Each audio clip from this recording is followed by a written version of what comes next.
Yo, it's your boy Ryan, Northwest Sports Fanatics, back at you with a new video. Today is Monday, May 15th, 2023, with your boy Ryan and the Northwest Sports Fanatics. Make sure you guys subscribe to the channel. Smash that like button either now or on your way out.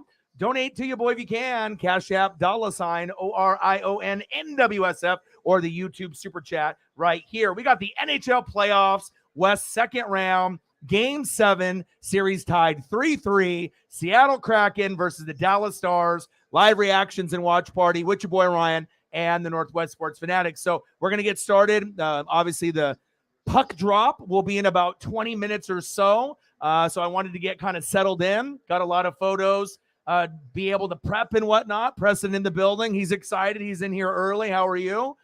This is going to be a good one. Obviously, we know Dallas will be heavily favored in this matchup. Seattle does have playoff experience. Seattle does have Game 7 experience. But really, it's going to come down to really two major factors. Number one on the left, number one on the right. Is it going to be who? Is it going to be Grubauer or is it going to be Attinger? That's really what we got to be able to find out. I'm excited for the opportunity. We already got a Game 7 win against Colorado, but this one will be a little bit tougher. So let's go over some of the photos that I have prepped while I'm watching the Mariners and the Red Sox on Root Sports, top of the third, 0-0. We got George Kirby on the mound for us, and Teoscar Hernandez in the box on a 3-2 count. Come on, Mariners. Let's go, baby. But I got a couple of hack here. And we got Jared McCann. If we're going to win this Game 7, Jordan has to be active, early and often. And the best line is Maddie's line. So we've scored the most goals with Maddie's line, which typically means Cartier is going to be involved as well. So if we can get a lot of the Maddie line, this could be the difference with us, in Game 7. We got a little bit of Yanni. We got Bjorkstrand, Tolvanen, Cartier, I see you. And like I said, that Maddie line, they have 4 different lines, but this is the best one for the Kraken. So hopefully they will utilize that, and I'll be feeling like this. And we obviously know it's going to come down to the goalies. Philip Grubauer or Jake Attinger, which one is going to end up stepping up? And it's going to be very difficult to win on the road, but especially in Game 7s. Game 7s on the road are one of the hardest things to do in sports. So anytime you end up getting a Game 7 win on the road, I don't care if it's first round or if it's, in the finals or even in the championship, no matter what we're talking about, it's so difficult in baseball, basketball, and hockey to be able to win that Game 7 on the road. But it's not impossible because we've already seen the Kraken do it. And this is the ultimate prize right here. And, we may be a few years away of trying to, at least get to the game to be able to make this a reality. But we're coming. We're trying, and we know it's going to be difficult. We know Dallas, and Vegas got their eyes on the prize. I know they do. They're already looking ahead. They're peeking ahead to the schedule, all right?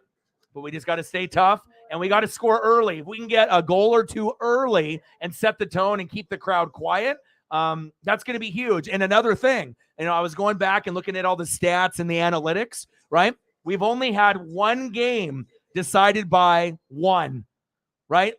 So everything has been a blowout, right? So we had Game 1 was 5-4, and that's the game that Joe, all right, Pavlovsky, he ended up having 4 goals. We went to OT, but we won 5-4. We need a mirror image of that game. And I'm not saying it has to go to overtime in Game 7, but maybe it will. I'm hoping that we can keep it close. And whoever wins, if it's going to be Seattle, it has to be by a score of 2-1, 3-2, 4-3, or 5-4. It has to be within 1. If it ends up being more than that, Seattle has no chance. They have to keep it close. Game 2, Stars 4-2. Game 3, Kraken 7-2. Game 4, Stars 6-3. Right? Game 5, Stars 5-2. Game 6, Kraken 6-3. So as you can see, most of the time, 5 out of the 6 games, it's been by 2 goals or more. The winner is beating that ass. It's not even close when it's all said and done. And then there's been games that have been won by as much as 5. And that was obviously in the Kraken and their home debut, feeding off that crowd and that emotion in Game 3. So really, that's what I'm saying. It's going to have to be a grinded out game. We have to score, if not first, in the first period. And essentially, if we can get 2 goals in the first period to set the tone, that would be huge. The second period is usually the Kraken period anyways. I know we can get 1 or 2 there, and then we just going to have to see how things play out. But we got to take the crowd out of it as much as possible, just like the Vegas Golden Knights did to the Edmonton Oilers. That crowd was out of it in the first period. So if we can find a way to do that, I'm not saying they will, but that'll give the Kraken a better chance to be able to win this game. And if the Kraken do win, I would be shocked if it's by more than 1 or 2. Preferably, if it's going to have that drama effect, maybe it being by 1, maybe a 5-4 repeat in overtime, like in game 1. That would be very, very exciting. And then let's throw up some love and some appreciation for the Dallas Stars. Okay, you can tell they're looking ahead, with the Vegas Golden Knights, and I could definitely see either one of those representing if Dallas gets past Seattle today. But I just have to pray and hope that we can just find a way to have a repeat of game 1. I don't need to have a repeat of game 3, 7-2. I already know what it's like to be, on the road and how difficult it's going to be. We just have to find a way to keep it close, score first or score often in the first period. We can't be at 0 after the first period. We have to have 1 or 2. And if we have 1 or 2 in the first period, that means we can get 1 or 2 in the second period. And then maybe by the time the game is over, we're looking at a 4-3 or 5-4 score. That's what the Kraken need. But as you can see, they got Joe, they got Jason, they got Mason, they got Ottinja. Very good at home and on the road. All right, Stars, let's go. And we know that they are heavily favored, but I have to believe that we have some kind of chance to be able to make the miracle happen. Let's go, baby. And then I had to use the goalies. I haven't used either one, obviously, with them together. I thought this was an appropriate time because this is what it's going to come down to. Obviously, this is the real deal Holyfield right here. Bottom of the third, 0-0 Mariners and Red Sox. 2 away.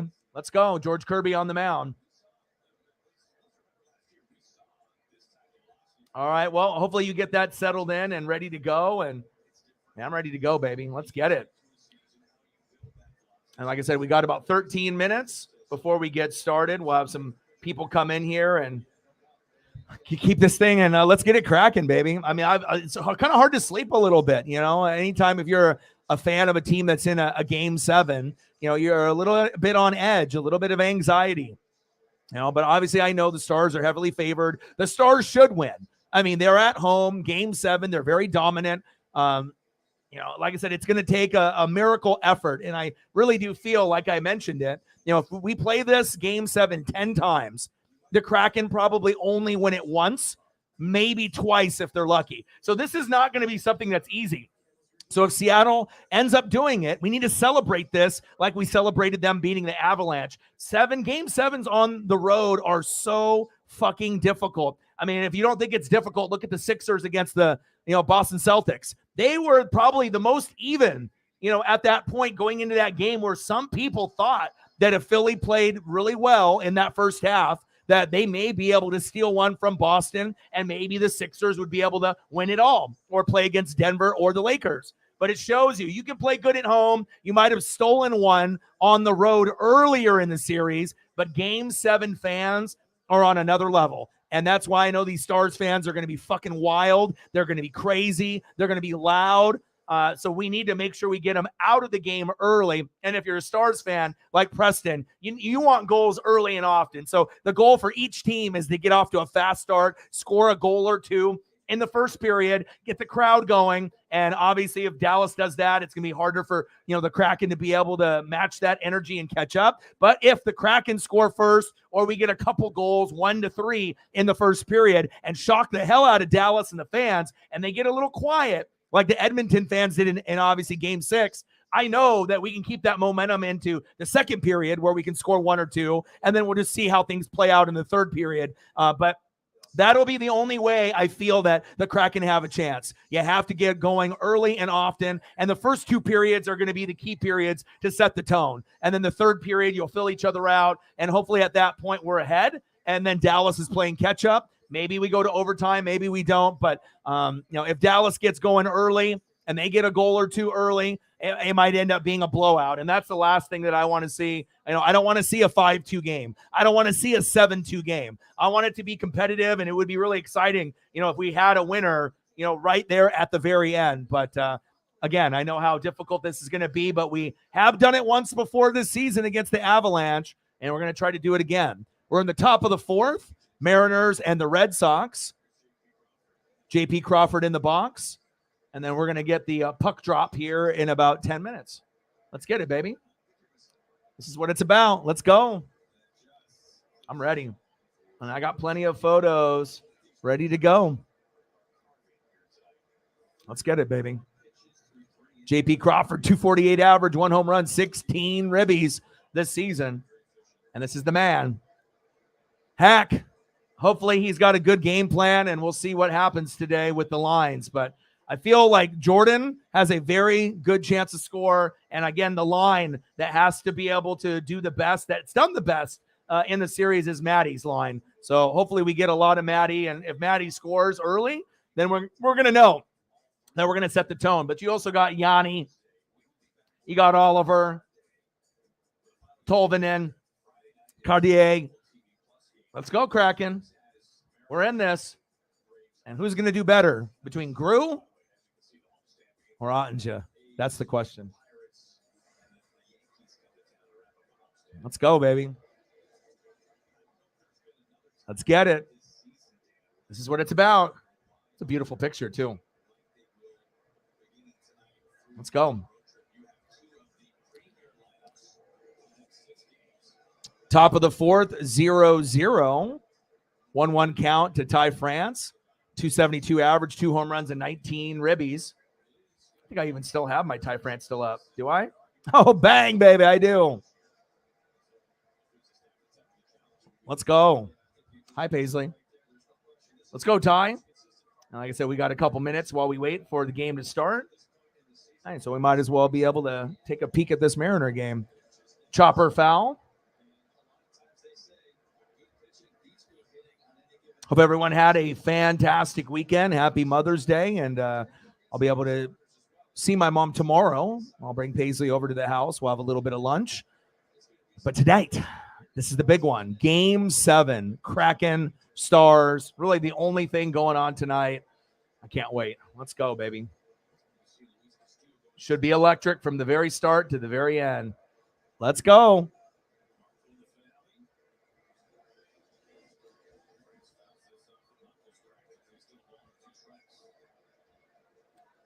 What's going on, Nick? How are you? Yeah, and I wouldn't disagree with that. Obviously, we know the Stars are the better team, and you guys are at home in your building. I mean, it's really your game to lose. So, if Seattle ends up winning, it's going to be a performance like we had in Game 1. And if we don't play like we did in Game 1, then, you guys will go against Vegas, and we'll see what happens. And I actually think you guys have a great chance to beat Vegas. I think Vegas will probably be the favorite if you guys beat us, but I still think that you guys are legit enough to go all the way. Just to be honest, based off the evaluation. He said Rangers look legit. Cowboys will be Cowboys. Well, that's true. You know that. And the Mavs may blow it up. And bringing in Kyrie was the dumbest shit ever. Anytime you bring in a Kyrie or a Kevin Durant, for the Suns, if you bring in me players, that shit never works out. Luka got to a point that motherfucker got depressed. He's like, get this motherfucker off the team. It's like, I was the guy. Then you bring in Kyrie, who's trying to be the guy, right? It's not a good fit. And I think you even know that too, and a lot of the fans knew that. So sometimes you get lured in by that sexy name, that Hall of Famer, or that guy that's really good at handles. But if he's not a team player, it's not going to help them really when it matters the most. It's like the worst possible player that you could have brought in. I mean, he's a talented guy, but again, he's a me player, not a team player, and you know that too. Sarah in the building, how are you? Let's get it. Let's get to 100 in donos. And I got a chance to be able to prep early. Usually the girlfriend doesn't get off work until 4, and that gives me limited time, but I was able to actually hop on here and start prepping around 2. So I'm watching the Mariner game on right now. Mariners, Red Sox, top of the 4th. Kelenic in the box, 1-0 count, 2 outs. Julio at second, and then the puck drop will be here in about 6 minutes. Hope everyone is doing well. Hope you're doing well. And like I said, I feel with me in sports, regardless if it's my team or not, there's just so many people that are biased, based off, just thinking, okay, this is my team. I'm not going to look at the analytics or the stats or the history. I'm just going to go with my team no matter what. And then that's when you get a lot of dumbass people listening to that person, making bets, losing money. I mean, you always got to make sure you're thinking up here rather than your heart, because a lot of times that heart will get you in trouble. But this is the Dallas Stars, a game to lose. They should win this. And, in all honesty, they probably should win big. I'm not saying that Seattle sucks. They don't. They went to Game 7 with Colorado, but they haven't played as well in this series compared to that one. Obviously, this is the better team. But, as long as we can get started early, we do have a chance. And again, it has to be like Game 1, 5-4, final and OT. We won on the road. We stole Game 1. Every other game has been by 2 goals or more. So if we can't keep it close and score early and often, this one's going to be over. And it might be over. It might not be over, but the feeling of it being over, it might be, in the first period. I mean, could you imagine if Dallas goes up 3-0? We're not coming back from that. We might be able to get 1, maybe 1 or 2 in the second period. But if they get 3 on Gru right away, they're probably pacing for 6 or 7. So I'm not an idiot. I know that. But I know the best line is Maddie's line. So hopefully we can get that going. But this is what it's about. Dallas has a shot. Seattle has a shot, right?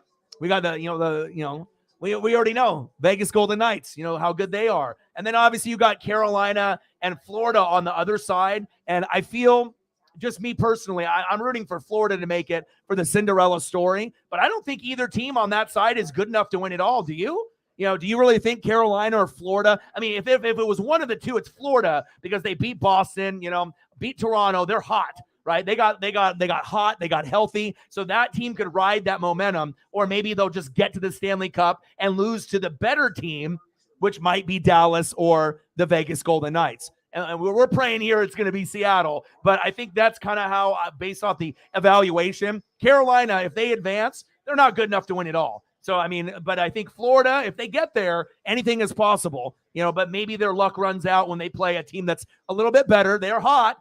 Florida's hot. But obviously, if you look at Dallas and you look at the Vegas Golden Knights, goddamn, they look like Stanley Cup championship-worthy teams. And if we win tonight and get past Dallas somehow, some way, yeah, we're going to be a huge underdog to the Vegas Golden Knights, just like we're a huge underdog to you, the Dallas Stars, a huge underdog to Colorado. So how many Cinderella stories are we going to have? Are we going to have 2 or are we going to have 1? And we have to be able to find out what we got going on here today. Let's go over some of the photos in here. Sarah with a tenor to get us started off on a good note. I appreciate that. Obviously, getting it started early is always great. Bang, bang, bang, boom, boom, boom. The champ is here. Bang, bang. $10 holla. Cactus Jack appreciates you very, very much. Thank you. Appreciate you. Let's get it. This is what we're going for. Let's go. And obviously, thinking about even getting to the Stanley Cup final is ridiculous. Winning it, even more ridiculous. Just got to think about one game at a time. But I do give a lot of love and respect, to the Stars. Like I said, as good as they are, they could do it. I know people like Vegas and whatnot, but you just can't look ahead. You can't look ahead. And with the thumb, I had to use, the goalies. I didn't pair them up all a series until today because this is the one that I wanted to wait for. We got Grubauer. We got Ottinger. Let's go, baby. Let's go. It's all about Hack. We love him. Seems like a very good fit. And regardless of what happens tonight, it just seems like Seattle's got a bright future. And for a lot of the fans that aren't fans of the Kraken or the Stars, I know a lot of people are rooting for us like they're rooting for Florida. They're rooting for that Cinderella story. And even, with the Kraken being an expansion team and in the second year, I think you're getting even a lot more love than maybe even Florida. I think people are scared of Florida. For us, they know that we're not as good, so they're just rooting for us. And hopefully we can get a little bit of that magic tonight on the road. We got Jared McCann.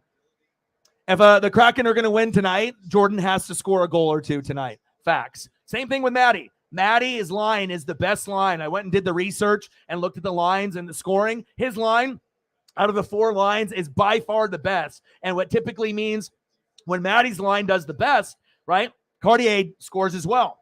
So if we end up getting a Jordan Eberle show with a little bit of Maddie, and then we see Ty get a goal as well, everything that I said in the pregame show with the sports gods are listening. I mean, if it goes any other way, then I have no idea. But there's other options. We got Yanni. We got Bjorkstrand. We got Tolvanen. Let's go, Kraken. Let's go.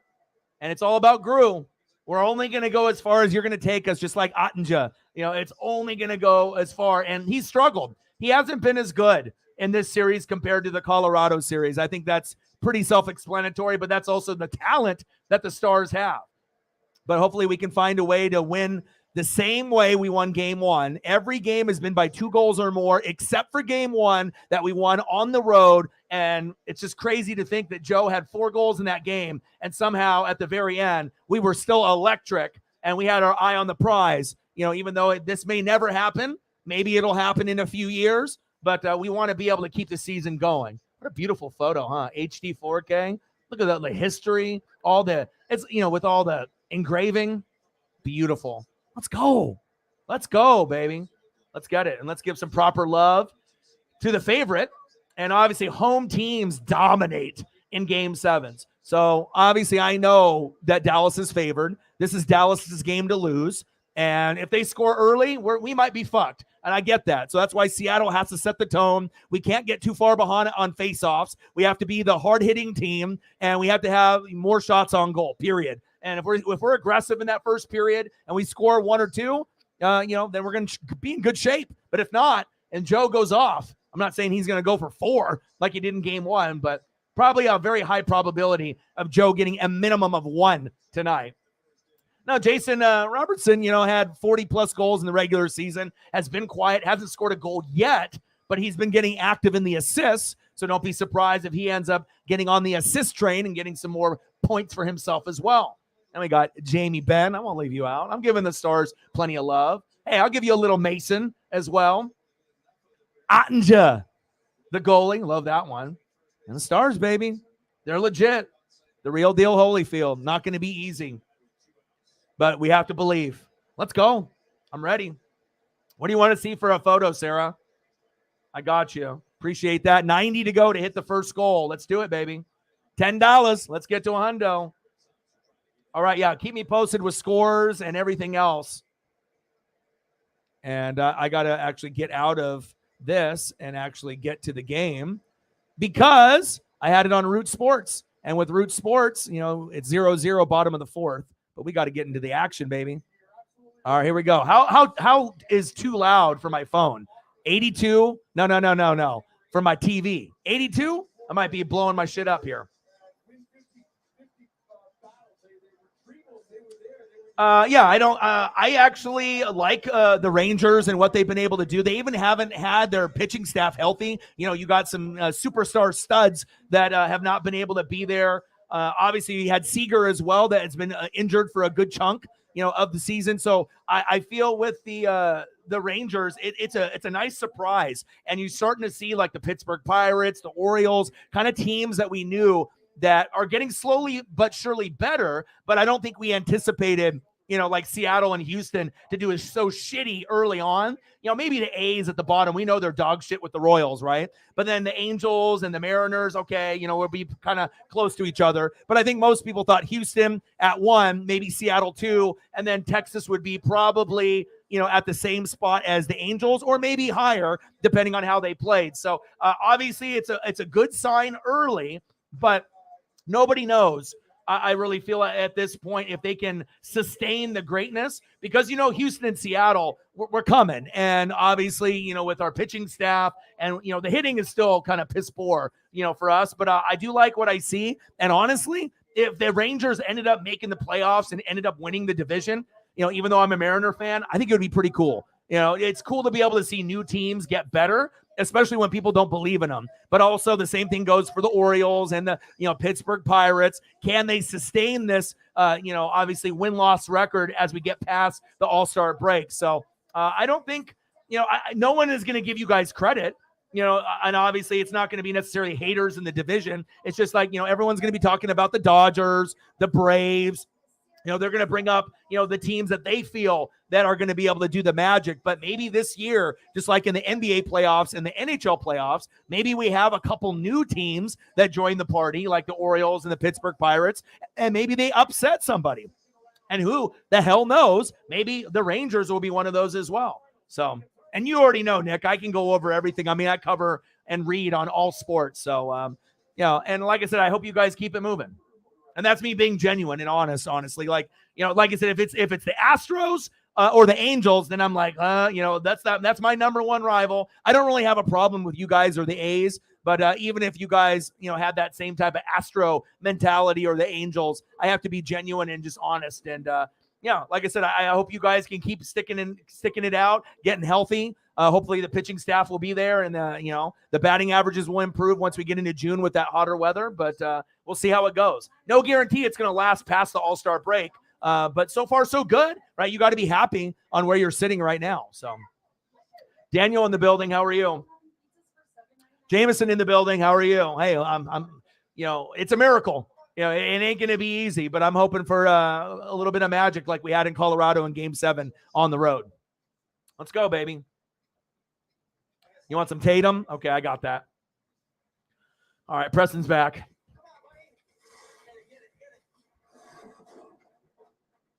Nice. See, you were like, I'm never watching this team until they get rid of everybody. Fire everybody. Have faith. You got to keep watching. You know what I mean? You can't eliminate Cardinals baseball altogether. That's good to hear. All right, let's get some Tatum up. And then we'll get in the game here in just a moment.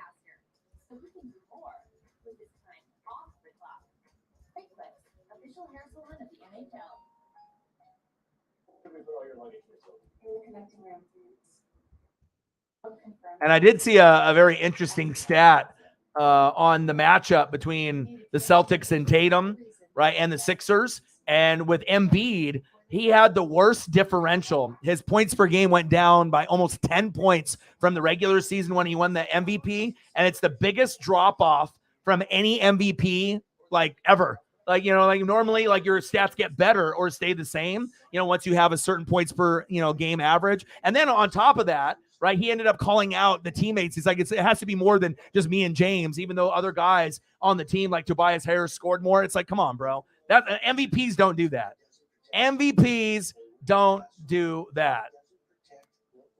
Tatum was on fire, and that's why we felt it was going to be, probably a Celtics Nuggets, or maybe maybe the Bucks, but that was before the playoffs started. But no one could have predicted that Giannis was going to get hurt, and then even if it was only for like a game or two, but then coming back and missing all those free throws, it also shows you how important free throws are in the NBA playoffs, and that's big facts. But Game 7 on the road, very hard to win, and sometimes you get fucking blown out by 24 points. Is exactly what happened to Philadelphia. I mean, they got some.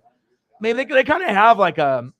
I don't want to say it's a curse for Philadelphia sports, but I don't know. Philadelphia sports at some times it feels a little bit cursed. The teams are usually very, very good, but obviously with the Sixers, they can't get over that hump. All right, baby, here we go, and I'll get you more photos as we go along.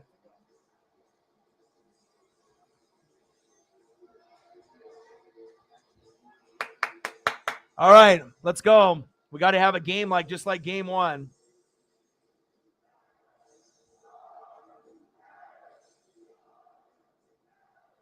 All right.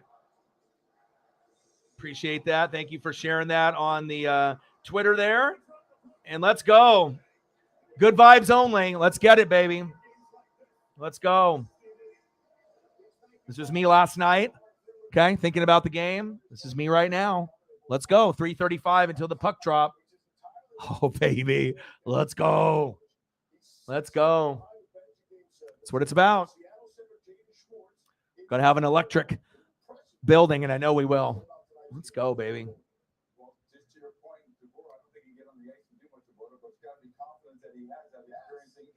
See if I can get you another Tatum here while we're waiting.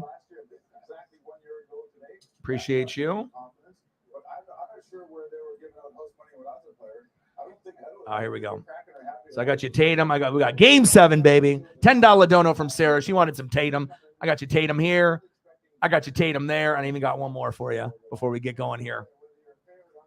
Let's go.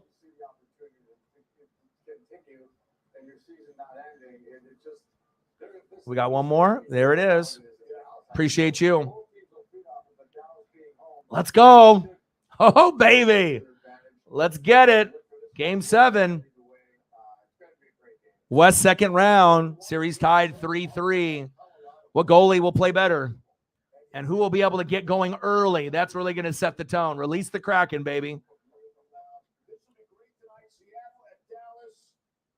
Oh, really? All right, baby. My TV is on a level 82 or 83, so it might blow up, but I'm ready for it.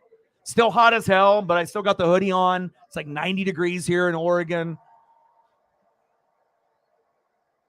And I got a chance to go on a little adventure, with Paisley this morning as well. So I'm ready. I've just been anticipating this matchup. Let's go, baby. All right, let's go over the photos that we have here today. Should be able to cycle through them. Let's go, Hack.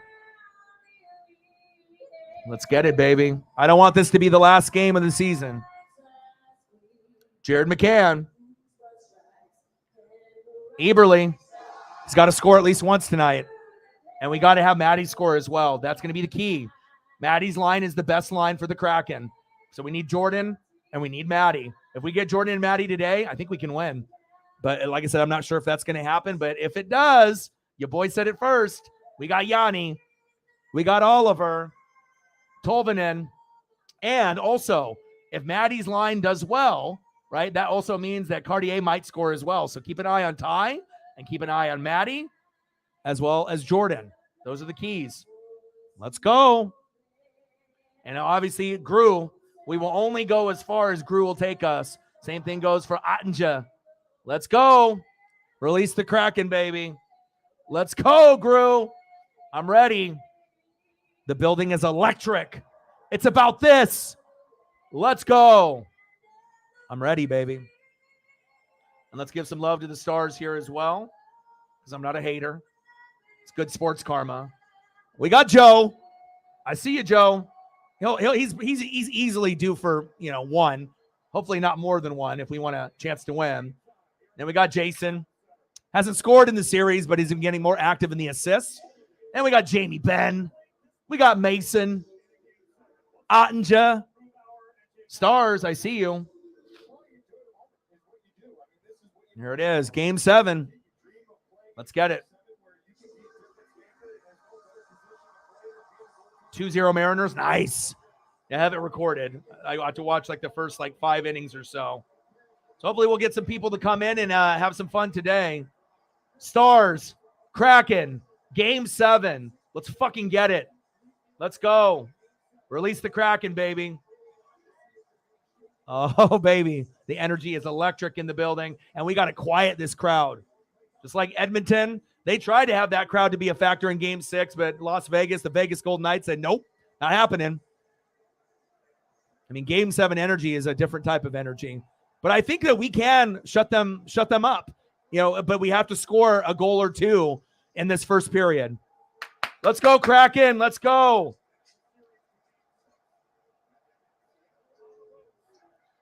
Yeah, that's one of the best matches we've seen on paper in a while. AJ and Seth, 2 of the top 5 in the company. Oh! And then the Randy Orton news is a little, disconcerting and whatnot. His career might be over, but I hope not. I hope he battles it out as long as he can handle rehab. I don't want to see a little bit more Randy, before his career is up. But it sounds like most of the doctors are saying that he should stop. Looking for, out for his future and whatnot. Good save by Gru. Let's go. Come on, baby. You have to be the man tonight. If we have any chance in this, you have to be the man. You have to play better than Ottinger. Facts. Let's go. We got to win some face-offs, right? We can't have it be 20 to 7, which it normally is. It's a big disparity. Hits, we have to win that. And shots on goal, we have to win that. So we have to be competitive. Keep pace with the Stars. They are the better team. They're at home. This is their game to lose. They are the favored team. So we have to bring all the energy. Let's go.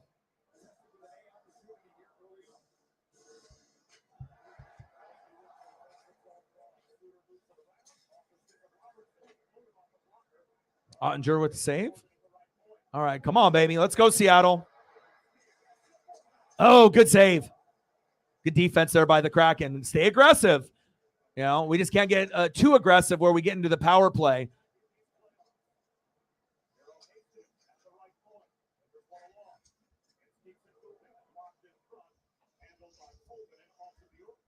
Yeah, I'll have to get hints. I'll get one of him as well.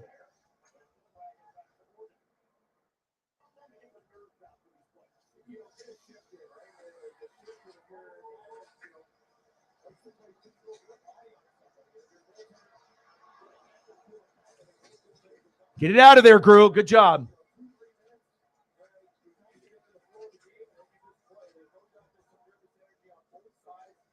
Blue Mac in the building. What to do? I'm in Oregon as well. Go Kraken. $5 holla. Thank you so much for getting the dono train started. Bang, bang, bang. Boom, boom, boom. Bang, bang. Appreciate you. Thank you so much. Let's go. Let's go. I found that one today. I was like, ooh. Cartier.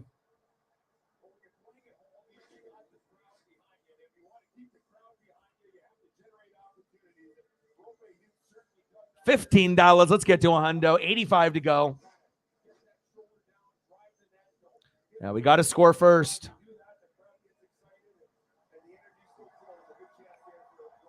We got to score first, and we have to be leading in the first period. Come on, baby. Let's go, Kraken. And I really like these whites. Like if I buy a jersey, Maddie or Gru, it's going to be in the white. That'll be my first one. And then the Navy one probably after that, like later on. But I mean, obviously I have no money to do that at any time in the near future. But I was getting aggressive out there. Donato. 17-15 left in the first period. Still knotted up at 0. Shots on goal, 1-1. Hits, Seattle 2, Dallas 1. Faceoffs 1, Dallas 3, Seattle 0. That's what I'm afraid of because that number gets up too high. We're going to be in some deep water. 007 triple OG. What to do, baby? Let's go.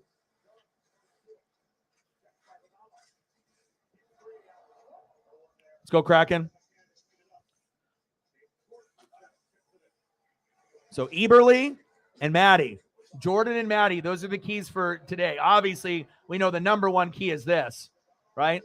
If we want to stand any chance.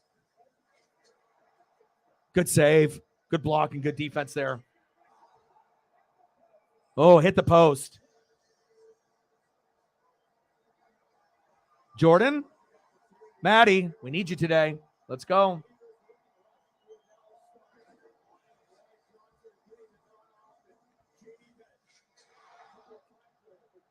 Oh, man, this is nerve-wracking. Because you can tell, like, the Stars crowd is about to explode. You know what I'm saying? Like, wow, that went through his legs. How did it get through there? Heiskanen. 16-25 left in the first period. We just have to be able to fight this energy and this momentum, and we have to be able to just quiet the crowd. And that'll only happen as if we score a goal or two in this first period. But that's asking a lot, too. It's not like we do that all the time. And a lot of times if we do score first, that doesn't mean that we win. Come on, Seattle. Fight this energy.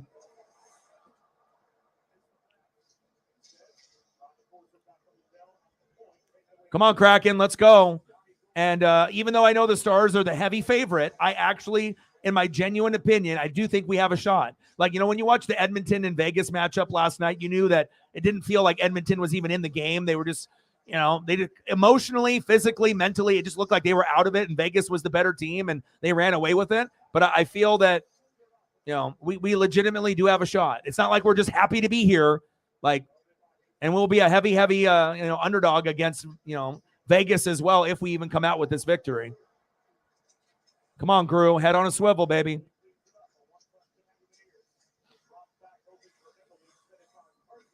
Yes, the PPV. I don't know how I feel about the whole Sami Zayn, Kevin Owens thing, based off, where they're going and with Sami, with the Syria thing and then, Saudi Arabia, the beef and everything. And, obviously him worrying about his safety, being there. Come on, Kraken. D up. Pass is stolen. 2 shots on goal for the Kraken. 5 hits to 3 hits for the Kraken, but we're down on faceoffs 3-1. Ooh, good defense. Let's go. Let's go. Reflect in the building. Let's go. What's good? Let's go, Kraken. And I got all kinds of photos ready for us as well. This is what it's about, baby. Let's get it. Since the Reflectors came in the building, let's give them a little show here of what we got. Got the goalies, right? Hack, baby. Let's go. Grubauer, Ottinger. Let's go.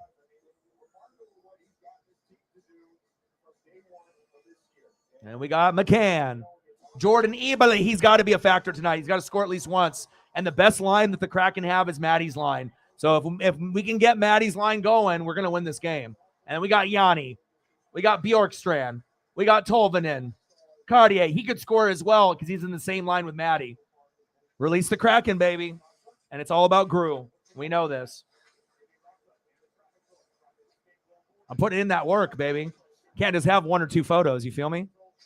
Let's go, baby. We know what it's about right here. Release the Kraken. We got plenty of Stars photos as well. Reflect with a 20. Appreciate you, brother. Thank you so much. Bang, bang, bang. Boom, boom, boom. Bang, bang. $20 holla. Reflect. I appreciate you. Thank you so much, brother. Brother. This is Reflect, my boy. Appreciate you. Yeah, so much appreciated in this Game 7. Let's get it, baby. We got this. Exactly. $35, $65 to hit the goal. And then we'll go to the next goal.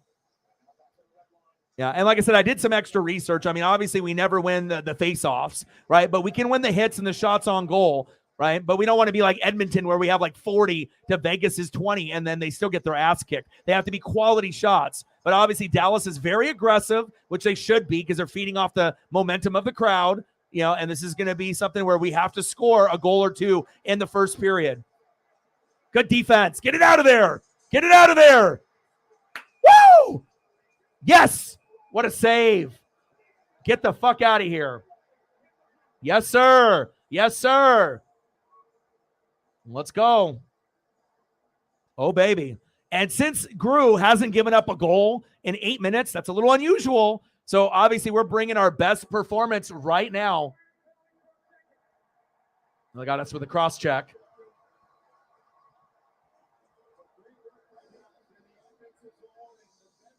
Eli Tolvanen. Hey, fuck it. As long as they don't score here. Look at that. Get it out of there. Get it out of there. Oh. Oh, look at that. It's right there. Oh, my God. I mean, 9 times out of 10, 99 out of 100, when it goes behind the goalie in the crease, you're screwed. I mean, we were just lucky to have a Kraken player there with the stick to just let it loose. Oh, baby. Oh, intense. Intense. And this is what it is, the eye on the prize, baby. And let's give the Stars a little love. And I'll get some photos up here for reflecting for Sarah. But I feel this is good sports karma, not to be a hater. And you always want to make sure you're showing the proper love for the proper Joe, who's the man, okay? And then Jason, even though he hasn't scored, he's been active on the assists. Jamie Benn, is kind of a sleeper, right? And I got Rupa Hintz. Hintz is a sleeper as well. Mason, I got you. Ottinger. And obviously we know the Stars. They are the real deal, Holyfield. Let's go, Game 7. Let's get it. Let's go. And you want some... he's going to be a factor. Like I said, I feel with like Jordan, it's like I kind of feel like he's going to score. With Maddie, he normally doesn't score every game. But in this Game 7, his line is the best based off the statistics, that I was going back through games 1 through 7 in this, as well as games 1 through 7 in the Avalanche series as well. So, this line of Maddie's out of the 4 lines that they play is by far the best. And typically Maddie's line will have Ty as well, Cartier. So we'll see what happens there. Release the Kraken, baby. Let's go. The building is electric. Let's get it. And we'll get some more Jordan for you here in just a sec.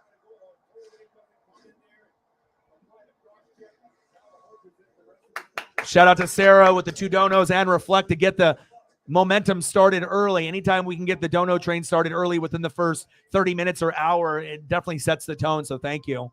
And I like it when they do the little player, kind of makes it look like a video game, because for some people, they don't know the numbers, right? Oh, it's just nice to be able to have it pop up like that. I like when they end up doing that. Like, it's one thing to have the puck glow like they used to do in the NHL All-Star games, which I feel that could be another thing that would be, kind of added to the, obviously broadcast. But if they feel it's too much of a video game, if they light the puck, at least put the graphic of the names coming up there. I think that's huge. Ooh. All right, power play for a minute 8. Let's go. We got to keep fighting.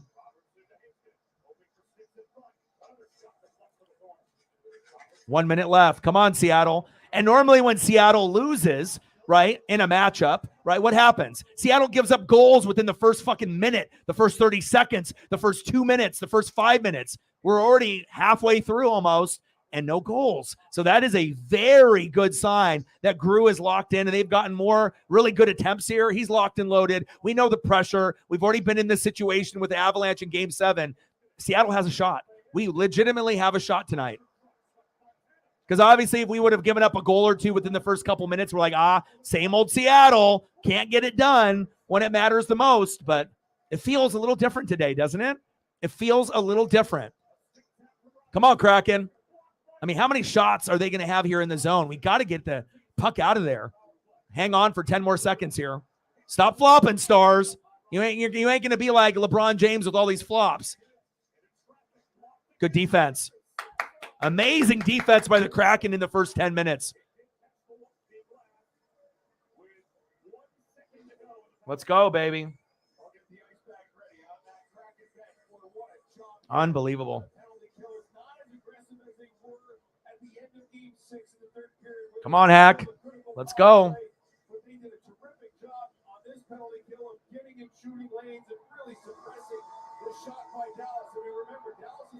Let's go, baby. Release the Kraken, baby.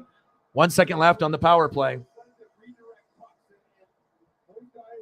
Defense has been fantastic, right? Because, I mean, we've seen the other matchups. And another thing that I wanted to bring up, right? The only way we're going to win this game is if, we keep it within 1. And we have to maybe even go into overtime like we did in Game 1. But every game in the series, besides Game 1 that we won when Joe had 4 goals for Dallas, we won 5-4 in OT. It's the only game that's been decided by 1 goal or less. Every other game has been 2 goals, 5 goals, 3 goals, 3 goals, and 3 goals. So every game is a blowout besides Game 1. So we need to mirror that same type of performance, except don't give up 4 goals to fucking Joe, right? And we might have a chance to end up winning 5-4, right? 4-3, 3-2. That has to be the game. If we end up, giving up a bunch of goals early and often, then this one would have already been over, and we would have been probably like a 6-3 kind of, matchup, or a 5-2. And I don't want that. So far, so good. We're already halfway through the first period. We're not down 2-0. The crowd's not going crazy. We've kind of, kept them out of it, just like the Golden Knights from Vegas against Edmonton last night. It was a must-win game for Edmonton. Crowd was out of it in the first period, and they never came back. And I'm not saying that it's going to happen with Dallas, because Dallas's crowd is not a Canadian crowd, and there's no Canadian team left. Obviously, Edmonton was the last one. They got eliminated. Dallas is a better team than Edmonton, I know. And even if we do score a goal or two in this first period, it's not like the crowd is going to let up. Dallas knows how good they are. Yes. All right, let's get some photos here. What did we want to get? We want to get a little Jordan for Sarah, and then I can throw something up here for you, Reflect, as well. And we have more experience in this Game 7 as well compared to the Stars. I mean, even though we, are kind of brand new to everything that's going on, I understand that. But experience matters. Like I said, if we didn't go to Game 7 against Colorado, then it would be another thing that's, going against us and whatnot. But the roster has experience. The roster actually has people that have won the Stanley Cup, that have made deep runs. So even though we are an underdog, it just feels like we can do this. It's not too much out of reach. And I think that most people as well, I'm rooting for Florida to beat Carolina. But even with that being said, I don't think Florida or Carolina are good enough to win it all. I think that the champion that you're going to have could be, I would say probably Vegas one, right? And then Dallas wins, maybe them two. And then maybe, maybe Florida three, after that, just based off momentum. But I'm just hoping the Kraken can find a way.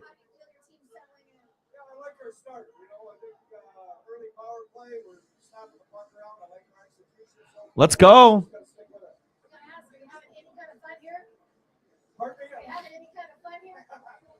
Appreciate you guys. And I just wish I would have started, doing this with the Kraken in the first inaugural season, even if we weren't good, but again, it's just sometimes you just have to find the right time and the right moment and have a connection and then just jump in.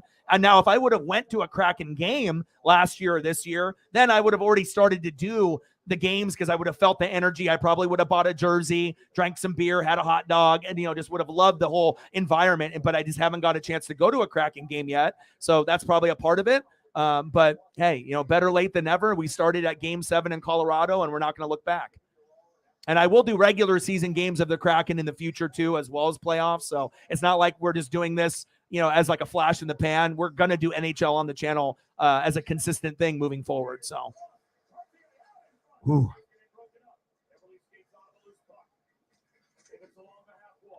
$35. Let's get to a hundo. Let's do it, baby. Odin's son, my boy, is in the building. How are you? And Odin is the first one besides Sarah that really suggested that, hey, you should do hockey.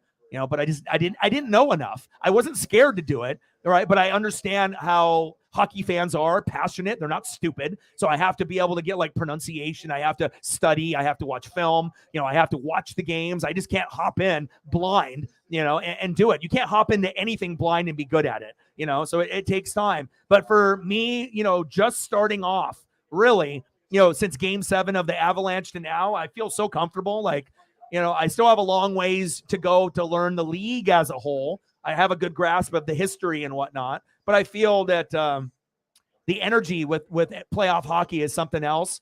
And the closest thing to it is the NFL playoffs. I feel it's even higher than the MLB or the NBA. And that's big facts. And as you can see, the Dallas crowd is a little bit hands on their hips. They're sitting on their hands. They're not waving the towels. They're a little shocked right now that they're not up 1 or 2-0. I really feel that they're a little impressed with Seattle coming out like this. And this is a scary thing, I think, for Dallas, because they can be cocky. They can say, we're the better team. You are. Kraken fans are not denying that one bit. We know that we're happy to be here, but not only are we happy to be here, but if we can do it with Colorado, what's to say that we can't do it here?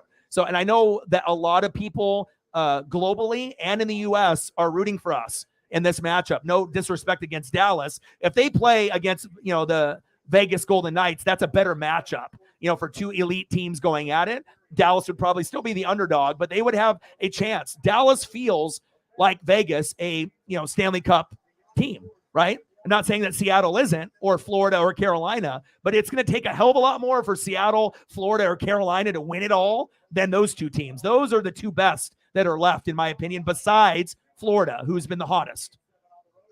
It'd be awesome if we can get Kraken Florida Panthers, Seattle Kraken, two Cinderella teams. But what are the chances of that happening? Like 1 in like a billion? But it is sports, and that's why we watch, baby. 7:05 left in the first period, and this definitely benefits the Kraken. I'm very shocked, but it's like you're even more nervous now because everything is being executed perfectly, right? We're not giving up goals early. The crowd obviously isn't waving the towels, and they have all that energy. Like, it's very quiet there, and that's, now we just got to be able to take advantage and score first and make them fucking feel it. Feel the pressure of the Kraken. Release the Kraken. We get up 1-0, 2-0. We already know the second period is our best period. But if we can get something, just a little bit of magic here, not give up a goal and score 1 or 2, that could be the difference in this matchup. Let's go.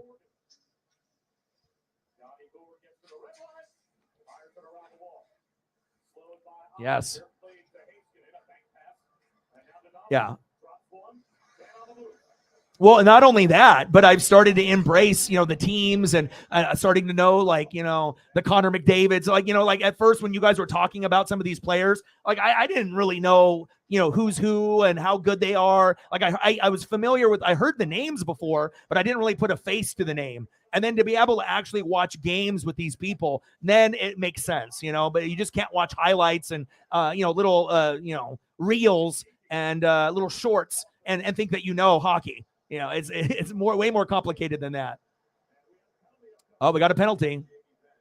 Yeah, Jamie Benn with the penalty. Yes, power play, baby. We are gonna fucking score. We are scoring in this period.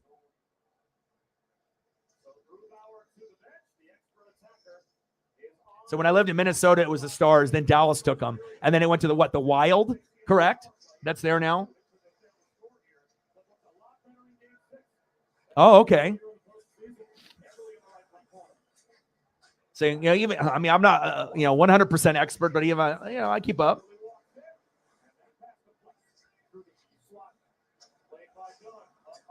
Oh, I bet, bro.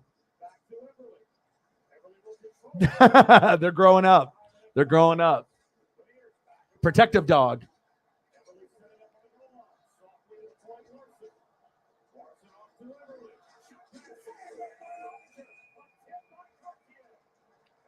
Uh-oh.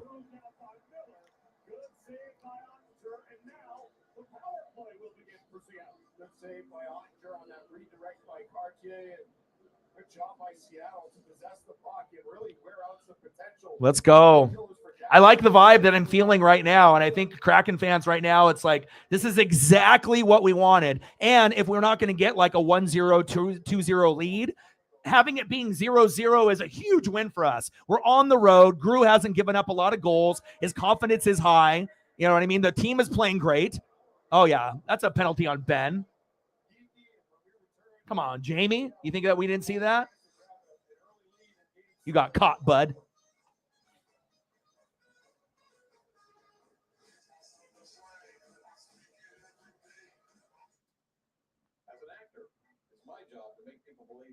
Yeah.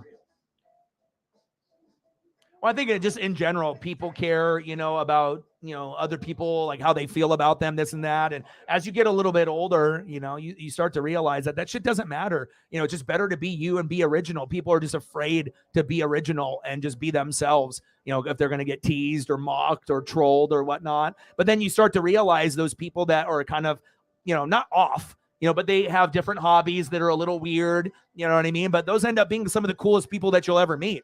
You know what I mean? Like there might be people that are going to be doing sports and then there's that person that loves Star Wars and maybe they're going to get teased. But, as you get a little bit older, you realize that Star Wars friend is actually really cool. They have a lot of knowledge and, they might be a fan of sci-fi. So for me, like I always try to be able to, get myself involved in many, many things. And I, even at an early age, I really didn't give a shit about anyone's approval. I was just going to be able to do what I wanted to do. I'm going to like the shit that I'm going to like. And that's how it's always been, but I get it. I mean, 95% of people in the world, they want some kind of approval, either from their parents or their friends or, their peers. That's facts. Big facts. Let's go. This is before the first goal for the Kraken. And then once we get it, okay, let's go. Let's go. 0-0, 4:39 left. A little power play action. It's time for Jordan. It's time for Maddie. His line is the best. Maybe a little Yanni. Cartier, let's go. Release the Kraken. All right, we have a great chance to score here. 2 minutes. Let's go. Our pitching staff is amazing now, especially getting Bryce in there, for Robbie Ray being injured. Like if you actually look at the stat line with all our pitchers, I mean, we can just get the hitting going. Oh, good save. Get it out of there. Get it out of there. Get it. Gru. Gru playing like a fucking champ. This is Gru right now. Let's go. Eye on the prize. Nice job, Gru. Good defense. I mean, if this was game 1 through 6, we would be down like probably a goal or two. That's facts. Come on, Kraken. I mean, hell, I'll be fine with a 2-1 win. A 3-2 win. It doesn't have to be, 6-5 or 5-4. If it's a grinded out kind of game, hell, I'll take it. Nice job by Grew.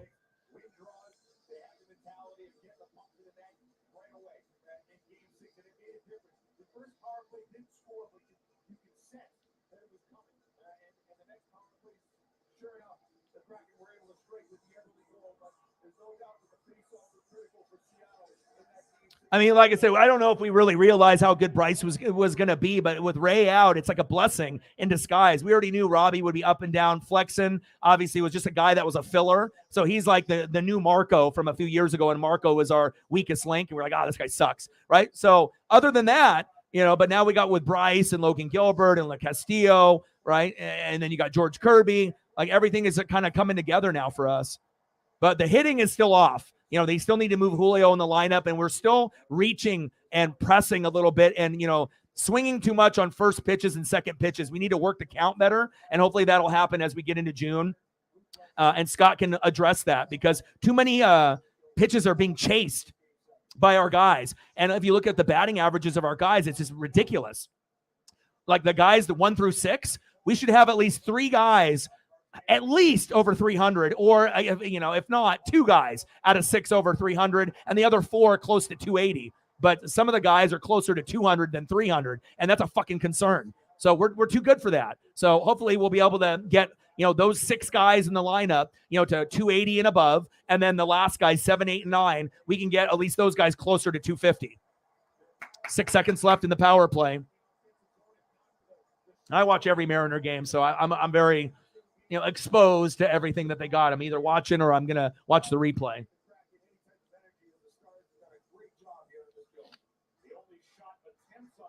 I know. Well, they've been checking, every game, so they go in there, they check the hands, they check the, the hat, they check the jersey. And obviously with all his starts, it's like 3 starts, like 0.47, 0.48 ERA. No one has done anything like that. Not only this year, but like in MLB history, it's one of the best starts, to actually have quite a few innings pitched and to be that low of an ERA. What a great sign. I mean, what happens if he ends up being our best and he ends up being like our true number 1, better than even Luis or Gilbert or Kirby? I mean, like, well, hell, we got 4 1s. I mean, we got 4 1s in the lineup. Holy shit. I mean, it's just a matter of time for us, right? Just to get that hitting going. And we might not win the division. Maybe Houston catches up. But as long as we can, try to hit 90 wins, anything is possible for the Mariners in the next 15 years with Julio. Facts. And we got a bright future with the Kraken, too. And the Seahawks look like they're not going to be probably better than the Niners, right? Regardless of who their quarterback is. But with the draft that they've had the last 2 years, if they can stay relatively healthy, there still will be a concern on the O-line and the defense. It's still growing. But the back end of the defense looks nice. Front end and then the linebackers will be a little bit of a concern, and the O-line. But Seattle, the Seahawks should win about, 10, 11 games, maybe max out at 12, if everything goes right. And the Niners will be right there in that mix as well. So sports and the Sounders. I mean, if you look at the Sounders, the Mariners, the only thing we're missing is the Sonics, obviously being back, and they will be at some point. But exciting time to be in the Pacific Northwest. And then I got my Ducks and Blazers here. Beavers, obviously, have been getting much better as well. Yeah, hopefully he's not, but I think that if he was, they would have already caught him by now. So I think he's just that freak, Definitely a blessing in disguise. And I was telling that to my buddies. I was like, I don't really know if Bryce or any of the other guys coming up will make a difference. And I know Flexen ain't going to get any better, but Marco has been relatively pretty good this year. That's one surprise. So even though if Ray was healthy, how good would he be? 500. His record would be like 3-3. If he had like 6 starts, some good and some fucking terrible, right? So I actually like this option of not having Robbie and having someone else. And it is a true blessing in disguise. See, you got it, bro. You're smart. You're educated. You watch. You know exactly. And we haven't had him. So once we get him back, that changes everything. Because obviously on the back end, we have other guys that we can have in there, but it's not Munoz. 100%. Oh, baby. 5-0 Mariners. Yeah. Yeah. I got to look at the stats. All right. 38 seconds left. Let me look at the box score. How did we get it? All right, so we got Cal Raleigh homered to right. Suarez scored 2-0. Kellenet grounded to fielder's choice to first. France scored. Rodriguez out at second. And then Raleigh homered again? No way. Cal Raleigh's got 2 dingers in the same game. Oh, my goodness. Let's go. Let's go. You fucking kidding me? You fucking kidding me? This is what we're doing? 2 fucking homers? Let's go. Let's go. Wow. 0-0, end of the first period. This is literally the best case scenario other than being up 1-0 or 2-0. Like, we're going to take this. Unbelievable. I mean, think about how many games we've watched against Colorado and the Stars when Grew has given up a goal within the first 30 seconds, the first minute, the first 5 minutes, the first 10 minutes. Unbelievable. And this definitely favors us. The crowd is not into it, and they're a little stunned right now. The big dumper. Let's go.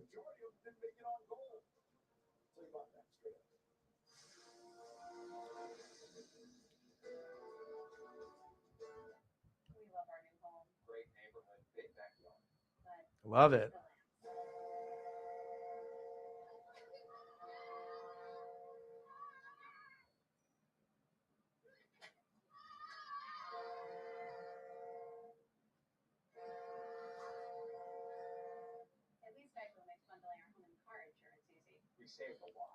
Let's go, baby.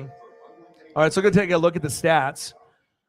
All right, so the reason why we're sitting where we're at right now is kind of shocking right now, okay? And I would like the face-offs to be a little bit better, but I think overall, this is a huge win for us. Shots on goal, we both have 9. How often is it where we're in the first period where we're dead even with the exact amount of shots, right? Nothing has gone in, but both teams are being aggressive, and Dallas was really more aggressive than us, it felt like.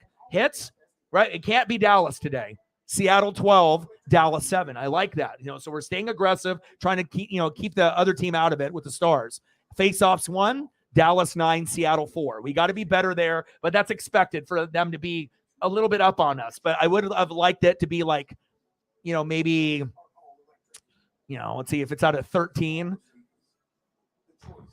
8-5.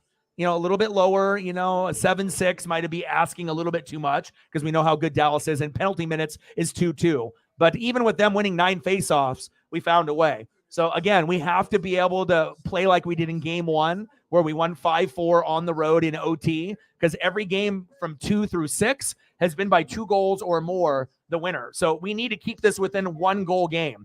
It has to be 1-0, 2-1, 3-2, 4-3, 5-4. That's how we're going to win. I don't know if it's going to be one of those things where we just explode and we end up winning 4-2. I don't think I see that. It's going to, if we win, it's going to be barely, because we already know what we're getting ourselves into. But what hell of a start, man. Hell of a start. Anything that you want to see reflect?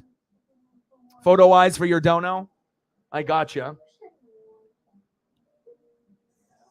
Let's go, Kraken. Unbelievable. Exactly what I wanted to see. Maybe the sports gods are like, oh, he got a nice Stanley Cup. Maybe we should make this game electric, huh? Make it get down to the second and third period.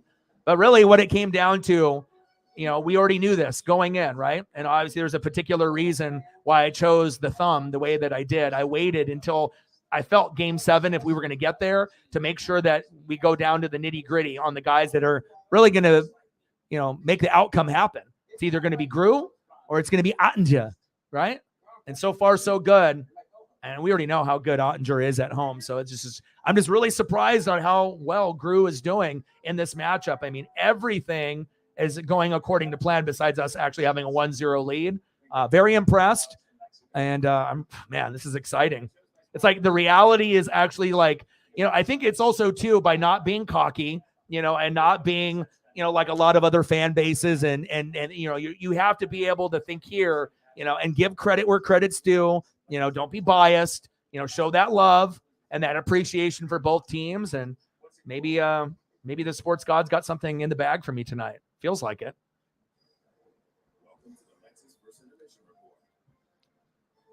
$35. Let's get to $165 to go. I think, should I click over to the Mariner game here for a sec? Since, we're at halftime and we already, or, intermission, not halftime. So I'll keep an eye on the ESPN, obviously when we end up getting into the second period. But for now, we'll focus on the Mariners while I just have a couple minutes. 5-0 Mariners on the Red Sox, bottom of the sixth. Kirby on the mound. They said alien curveball.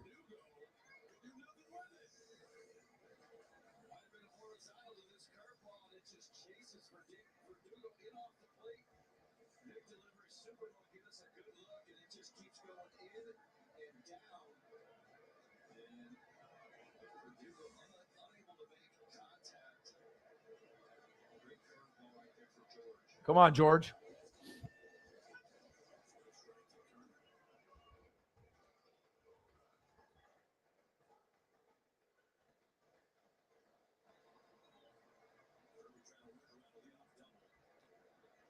Five-0 Mariners. We're knotted up at 0 with the Kraken and the Stars. So we'll just try to watch two things at once here. It's a sport fan in me. I mean, I already have this recorded, so I can watch it all the way through, but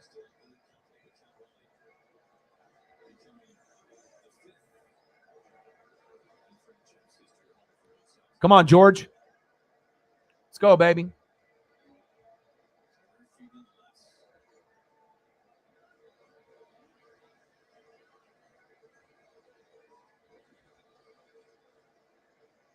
O2 pitch for Kirby.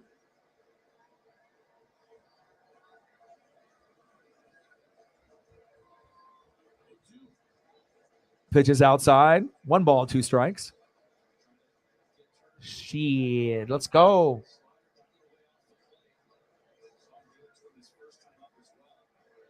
Come on, George.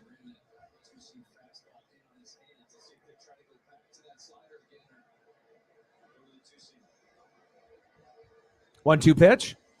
Pitches outside. 2 balls, 2 strikes. And we're just waiting now for the second period to start. So I figured I'd go into the Mariner game. If you're wondering, this is a Kraken stream and Stars stream. If anyone new is hopping in.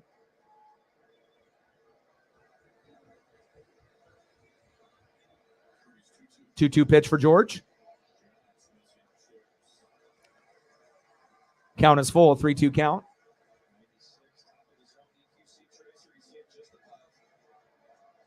Let's go, baby. Come on, George. It's pretty cool to think that we got like 4 number ones.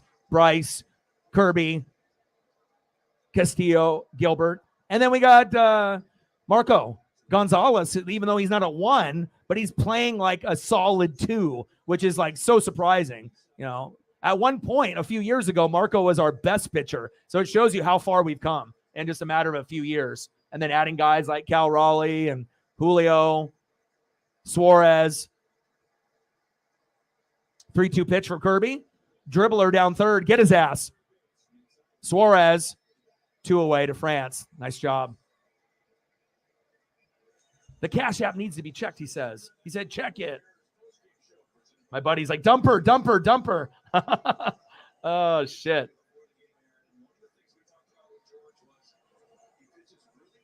Let's go. Odin San with a 5. Thank you so much, bro. I appreciate you.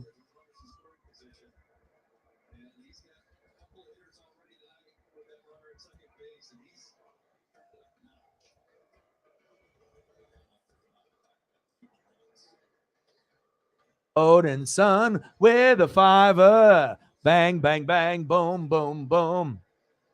Bang, bang. Appreciate you, brother. What do you want to see? You got a particular wrestler or something in mind that you want to see? I got you, bro.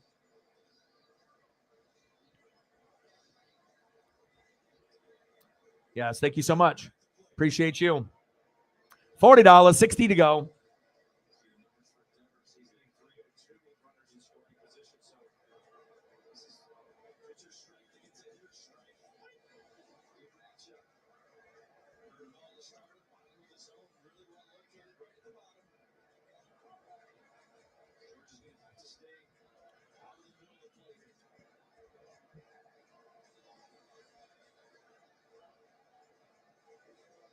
Oh, 1 pitch for Kirby. Big swing and a miss. Let's go, George. I can't believe it's 0-0. Like it's a little like surreal right now. I already knew that this was going to be a very difficult matchup to win. I'm not going to act like, we got it 100%. You know what I mean? I'm not going to act like a Cowboy fan where they think they're just going to win it all every single year. Get him at second. Oh, he's safe. Damn it. RBI double. 5-1 Mariners. On 2 outs as well. Fuck.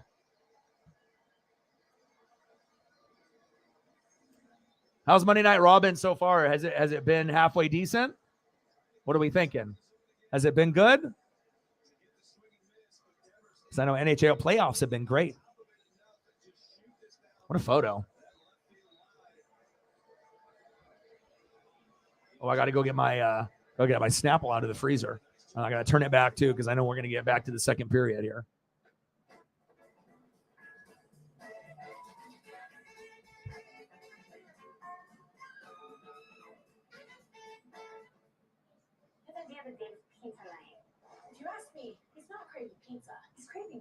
My buddy's like, Cal's on fire. It's been pretty good. Go for pizza night. Go for grub hop. All right, I need to look at Cal's homers real quick. Oh, he did it right-handed.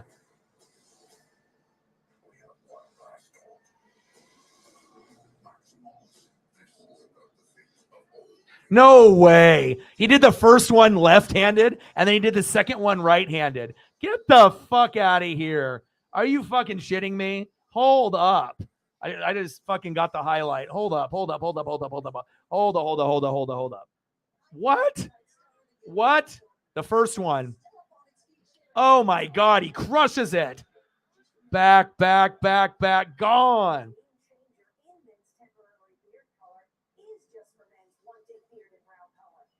And then the second one, right-handed.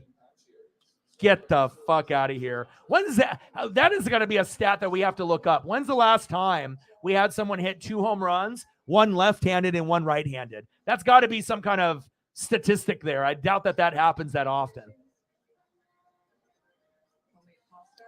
Oh, my God. The dumper. He's the man. Let's go, baby.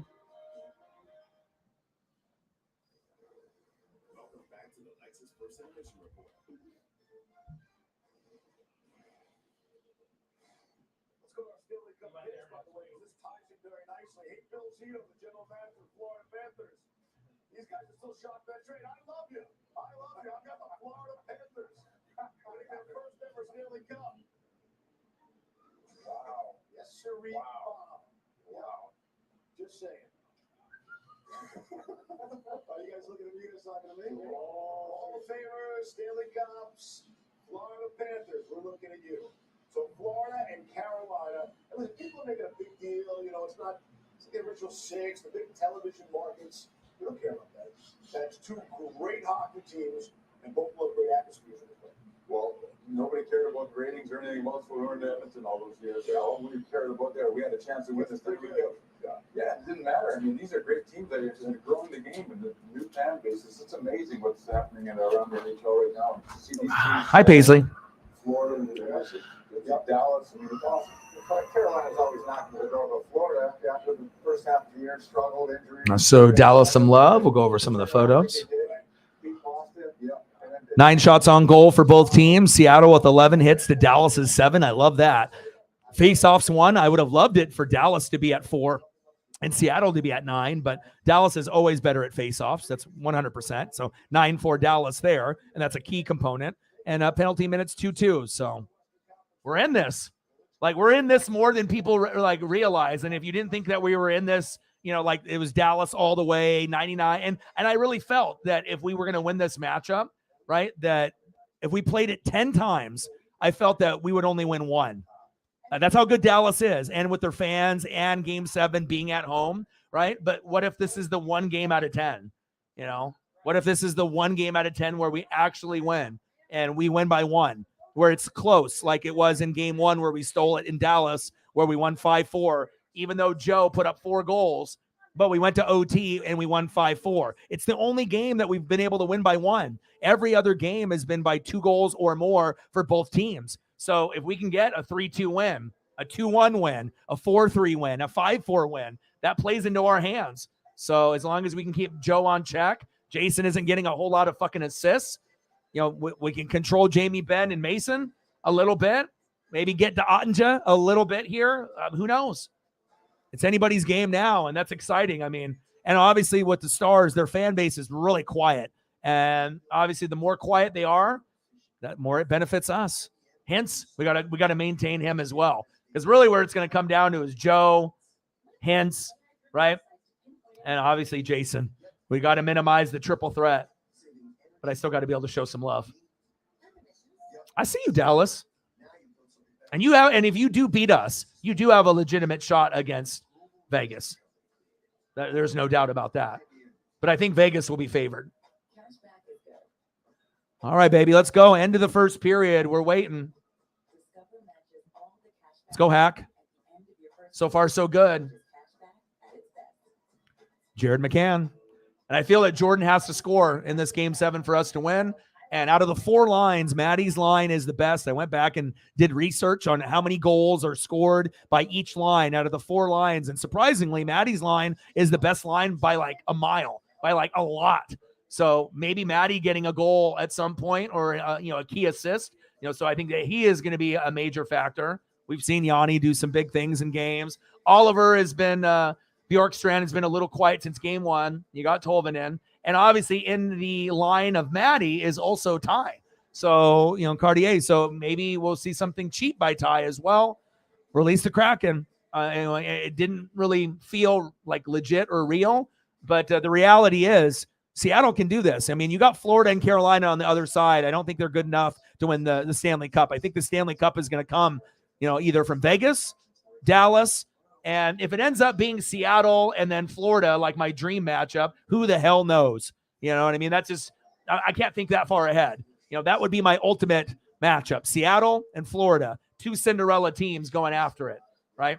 But the probability of that happening is probably 1 in 5 billion. So I understand that. Florida can get there. They can beat Carolina. Florida should get there.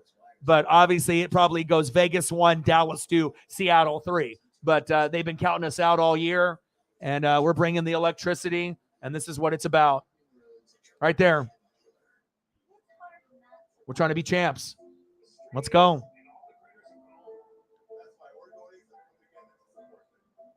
Let's go, baby.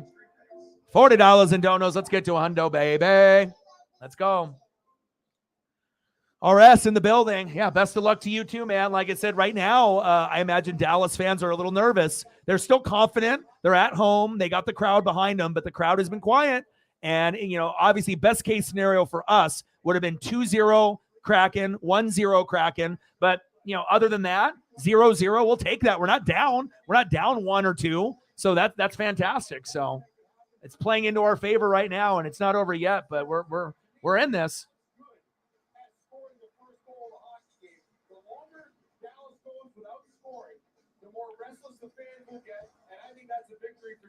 Stars are at home. And also, too, if we end up winning this, I think people need to recognize how special it is to win on the road in Game 7 and how difficult it is to win Game 7 in baseball on the road, basketball on the road. Just ask the Sixers. They got their ass kicked by 24, and Embiid was bitching at his teammates, and that's not a real MVP. Come on, bro. Your average went down 10 points in the playoffs. You weren't the MVP this year, all right? And you lost. Okay. And then now we beat the Avalanche in 7 in the first round. Can Seattle have that Cinderella magic again? Can we be like Florida and keep the dream alive? Here we go. Second period. Let's go, Kraken.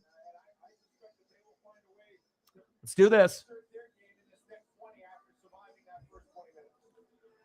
Yeah. And like I said, and another thing is also, too, if you've actually watched, this series, how often does Gru give up a goal in the first 30 seconds, the first minute, the first 5 minutes, the first 10 minutes?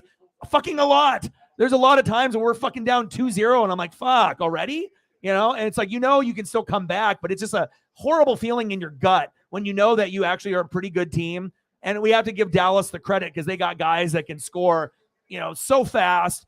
I mean, Joe is such a magician. You know, they got plenty of people there, but this is playing into our favor right now. And Grew didn't give up a goal in the first period, and that definitely is advantage Kraken. Let's go. Vampire in the building. What to do? I had merch early on, but I kind of discontinued some of it until I come up with a new design. So I had like NWSF hoodies that I was selling, but I kind of discontinued everything until we actually come up with something that is a new design that I feel good about. So Megan in the building. How are you? You missed an exciting first period. It's 0-0. We legitimately have a shot to win. Like the way that we're playing, 9 shots on goal for both. Seattle 12 hits, Dallas 7, faceoffs 1, 9-6. So we're only back a couple, and penalty minutes even at 2. Normally Grew gives up goals in that first period. He didn't. So this is definitely advantage Seattle. And for anyone that thought that we couldn't do this, I mean, again, in 2 periods, we could still end up losing, 4-1 or 4-2. I'm not an idiot, right? But just the flow of the game, the crowd being silenced, Seattle, defending a little bit better, not only just with the goalie, but the players in general. This is starting to become a little bit more real, where instead of us, just being happy to be there, and we know that Dallas is the favored team, they should win this. It's their game to lose. If we play this game 7, 10 times, Seattle only wins this game once. But is this the game that we win? Is this that one game? It could be. And if we end up winning game 7, obviously against Colorado and game 7 against Dallas, who's to say that we can't go 7 games with Vegas and beat them? I know it sounds crazy as shit, but I mean, this is sports, right? Anything is possible. And Florida should be able to take care of Carolina. I would assume Florida will win that series in 6. I think Carolina is good enough to win 1 or 2, but the way that Florida has been playing, I'd be very shocked if they just roll over and die to Carolina. If Florida's going to lose, they'll lose in the Stanley Cup to either Dallas, Vegas, and then if it ends up being Seattle, who knows? It could go either way at that point with 2 Cinderella teams. That's my dream. Kraken, Florida Panthers. That's what I want. Megan with a 20. Oh, and Hack, we trust. Absolutely, we do. Bang, bang, bang. Boom, boom, boom. Bang, bang. $20. Holla. Appreciate you very, very much. Let me know what you want to see for photos. You're a champ. And this is what the eye on the prize is right there. Woo! Pretty. Let's go. Thank you so much. $60. Let's get to a hundo. 40 to go. Come on, baby.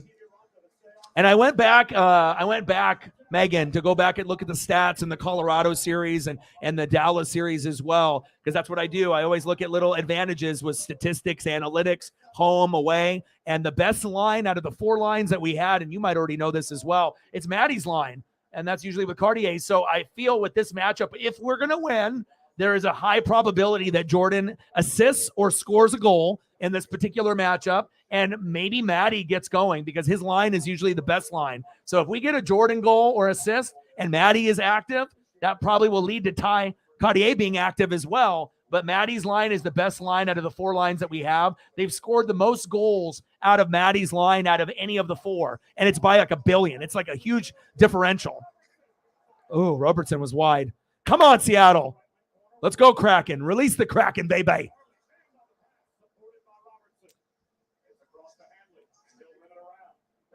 Yes. Yeah, I'm always looking at the info. Got to dig deep. 16 minutes left in the second period. The Kraken actually have a chance. And like I said, it's going to come down to, the thumb. And I already knew it was going to come down to this. The goalies. I saved this for this specific reason, to have these 2 guys on the thumb together, because I knew it was going to come down to these 2 legends. Let's go, baby. Heck, baby. And I'll get you some more once we get to an intermission or once we get to commercial.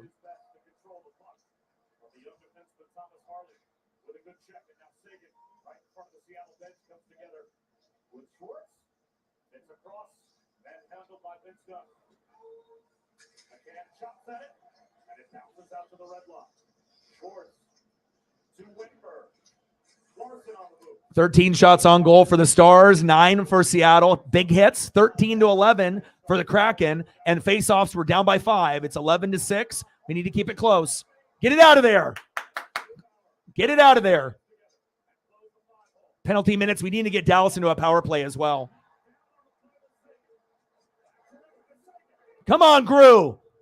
I mean, we are playing like we are in game 1. And another stat, we haven't had a game decided by a goal, right? Besides game 1. So it has to be that same type of, mentality. We win 2-1, 3-2, 4-3, 5-4. It has to be that. It's not going to be, a 4-2, 7-2, 6-3, 5-2, 6-3 like it has been in games 2 through 6. It has to be a 1-goal win.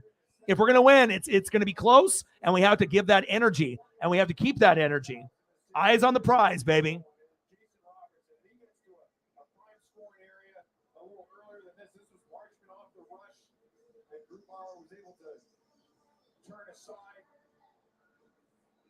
And this is Robertson earlier in the shift. I mean, he's coming downhill, and you can see he's so cognizant of trying to get it past. Let's go, baby. Robertson has just been a little bit off in this series, as he only has two power play goals in this postseason and none in this series. Oh, I got you. Break the dam and just get going. It'd be such a help for their offense. He scored in game 1 against Minnesota and 1 goal in the next 11 games. Yeah, a giant one.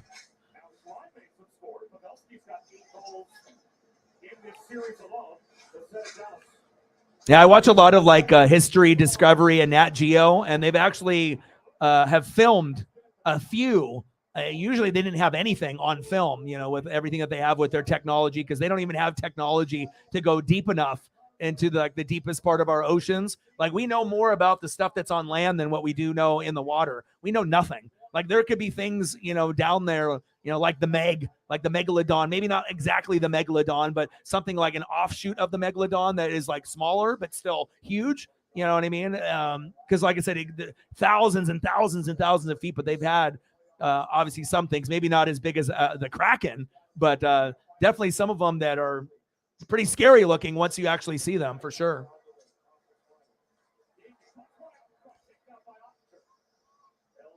Yes. Let them know, Odins. Let them know. Yeah.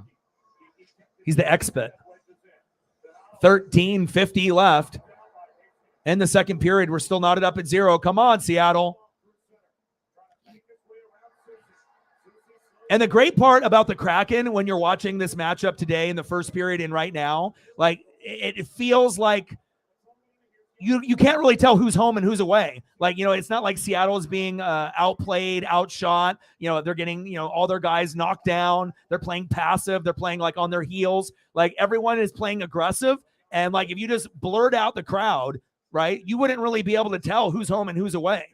And that's a good thing for the Kraken right now. We don't want to be down 1-0, 2-0. And just the simple fact that it's at 0-0 is a great sign. The crowd has been totally out of it from the opening puck drop, which is awesome. It's a better chance for us to be able to win when we keep that crowd quiet, just like Vegas did against Edmonton's fans last night. That might have been the most quiet I've ever seen a game 6 out of any sport I've ever done. I mean, they literally, I didn't even know they were there.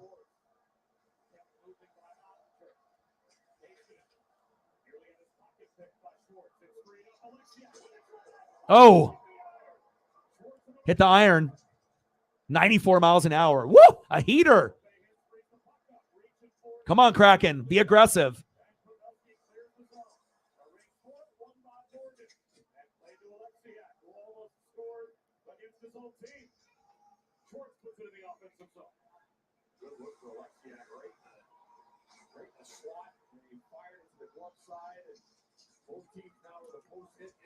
Oh, it's so good. It's from the gods. Mango Madness in the freezer. Beautiful. The choice drink of the gods, the sports gods. Come on, Kraken. Oh, wow. Oh.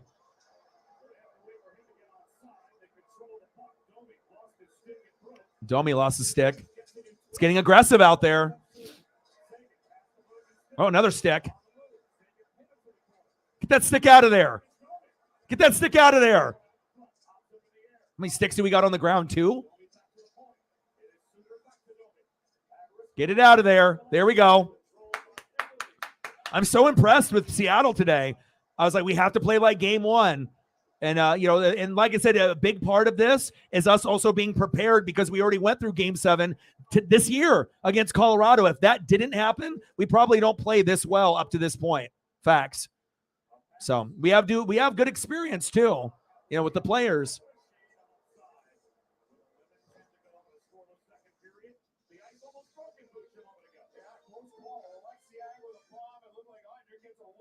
Let's go, baby. Let's go, Hack. My boy. All right, we got a little commercial break. We'll get some more Hack here.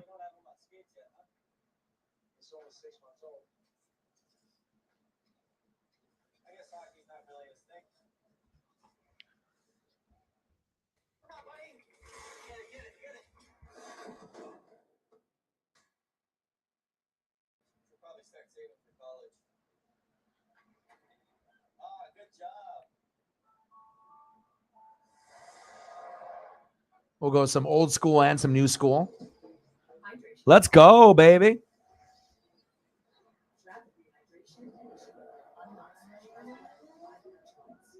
Hydration to get you back in your game. Gatorade. What do you mean the connecting rooms were not confirmed? Exactly. Not. Let's go, Kraken. When you want your kids in a room that's actually connecting, it matters for you to stay. Hilton, for the stay. At Honda, hybrid is more than fuel efficiency. It means sporty and fun to drive. Style that enhances functionality. And technology that's paving the way for tomorrow. No wonder it made Car and Driver's 10 Best list for the 37th time. The all-new 2023 Accord Hybrid. Hybrid. Designed by Honda.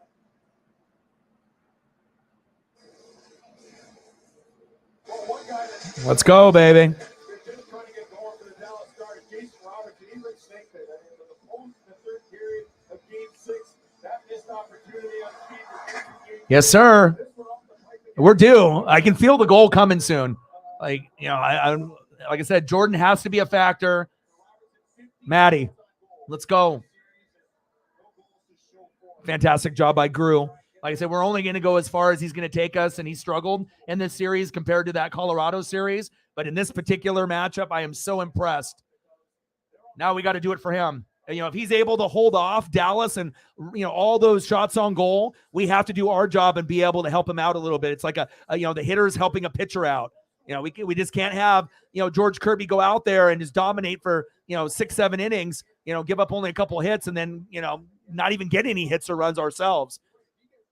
Same type of mentality. Get it out of there. Let's go, baby.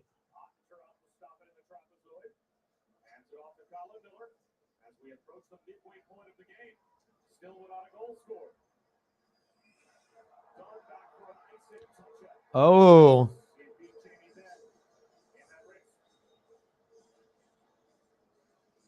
Hi, Paisley. Hi. Hi.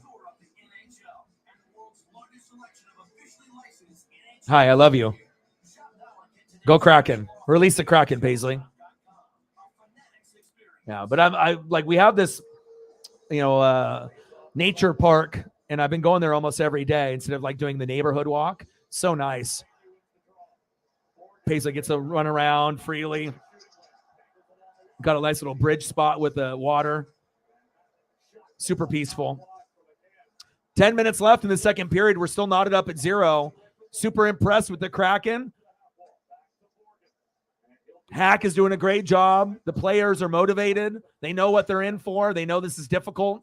They know if they play this game 7-10 times, Seattle only wins once, right? But this might be the one. This might be the one that, they win. We win tonight. So we got to hang on to that. I'm loving it so far. I mean, the longer we can keep the crowd out of the game, the better for us to win this game. 100%. Uncle Mo is real. Momentum is real. The fans willing a team to victory is real. Here we go, Kraken.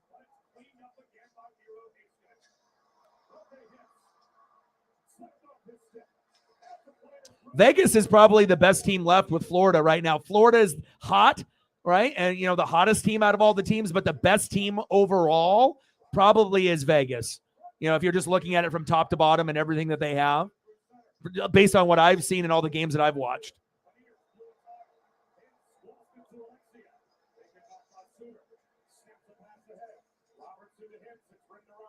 But there's been a lot of underdogs that have stepped up. So not only on the NBA side, but the NHL side, and even on the MLB side too. Wow, backhand. Grew, baby. Eyes on the prize, baby.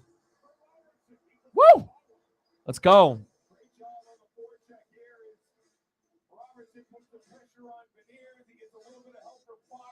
Come on, Jason. Come on, Jason? What do you think you're doing? Not today. Not today, Jason. Let's go. Nice job, Grew.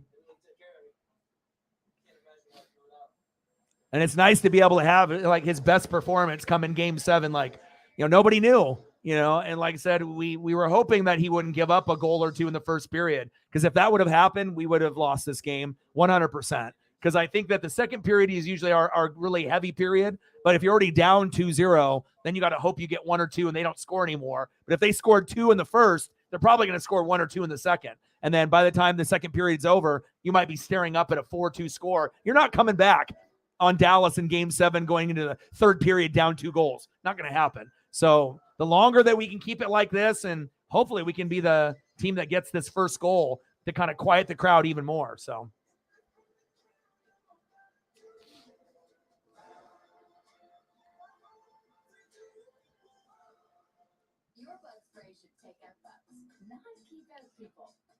Yeah. But the thing is also, I mean, everyone's like, well, if we play Vegas, you're going to get killed. They said that for us against Colorado. People were saying that they would sweep us. Then they said, Dallas is going to beat the shit out of you.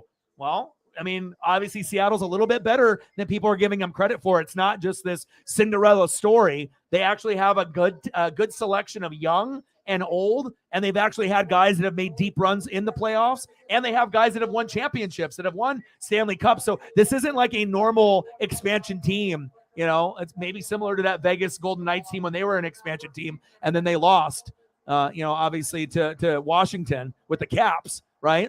But of course, Seattle knows they're always going to be the underdog against Colorado, underdog against Dallas. But if we beat Colorado and beat Dallas, who's to say that we can't beat Vegas? I mean, they're still going to be talked about more than us. But if we continue to keep going to Game 7s and winning, what are people going to say?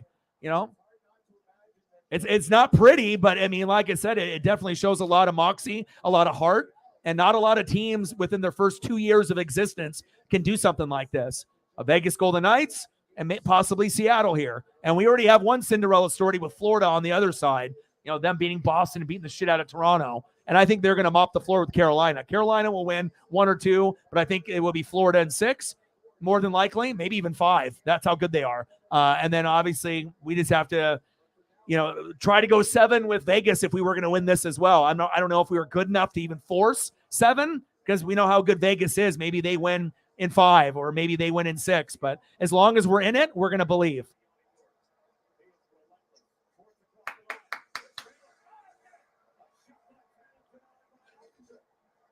Doesn't it, though? Just like Florida. Like Seattle and Florida feel kind of like, it feels a little bit like destiny for both. It really does. But, I mean, that's like 1 in a billion type of thing, Shit.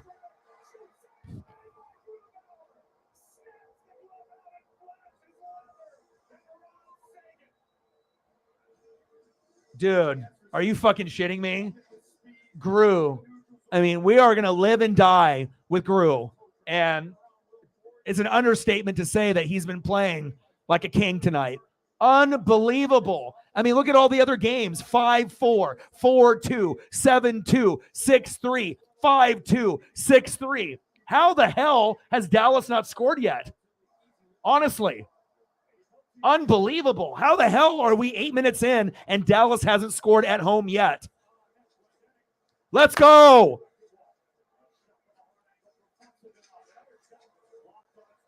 Super impressed with Grew. And again, like I said, if I end up getting a jersey sometime next year. And it'll be Gru or Maddie. That's where I'll go. 14 shots on goal by the Stars, 13 for the Kraken. Hits for Seattle, 22-16. So they got 6 more hits. And the faceoffs were getting more aggressive. 12 for Dallas, 11 for Seattle. That tells me that we're going to be scoring here soon. Because normally it's like a big disparity in the faceoffs. It's usually like Dallas 20, Seattle 7. You know, it's a big, big gap. But 13-11 now, I like it. And then penalty minutes 2 each. It would be nice to be able to get Dallas in the power play, but seems like the refs are letting everyone play.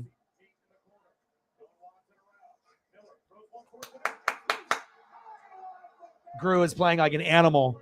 Like, you think about Patrick Waugh and all the legends from back in the day. He's playing like that. It's unbelievable. I mean, there's been a couple that should have went through that either got deflected by a Kraken player or he just made an incredible save. He fucking ate his Wheaties this morning, though. I'll tell you that. All right, RS Games.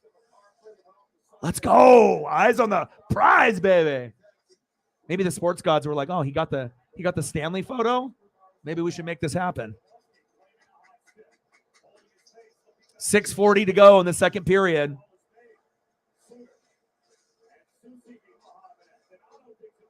Wouldn't it be like insanely crazy if it ends up being 0-0 all the way to the third period? Seattle gets a goal and then we win 1-0.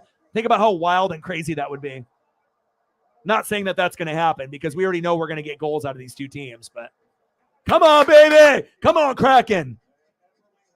We just need to get this first one. Come on. Wide right.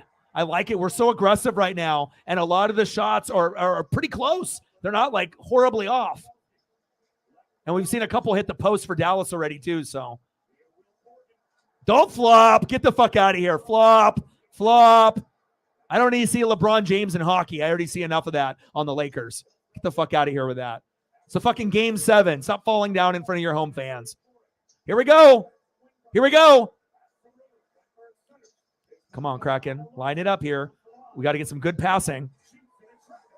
Oh.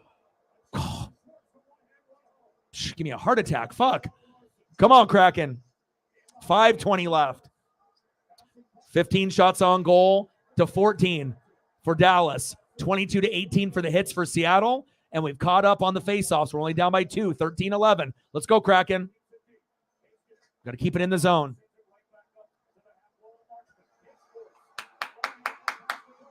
Stop them.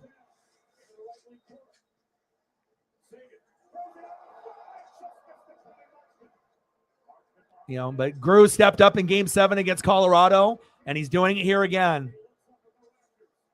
That white Gru, that might be my first.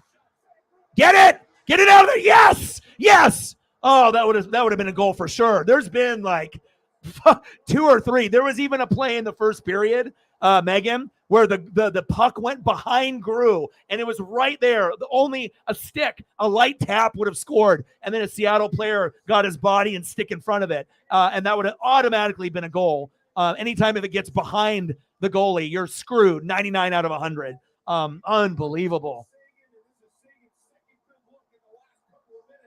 Let's go, baby. This is us, the team of destiny. Let's go. Eyes on the prize. 4:20 left in the second period. 0-0. The least likely thing that you could possibly think of is that Gru's not giving up goals. Ottinger isn't either, but I don't think anyone and their mama thought it was going to be 0-0 with only 4 minutes left going into the third period. Oh, baby. Thank you, sports gods. And I did decide to put both of them on the thumb for the very first time. And I thought, sports gods, this is what it's going to be.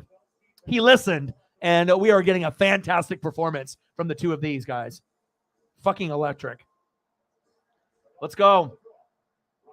Come on, baby.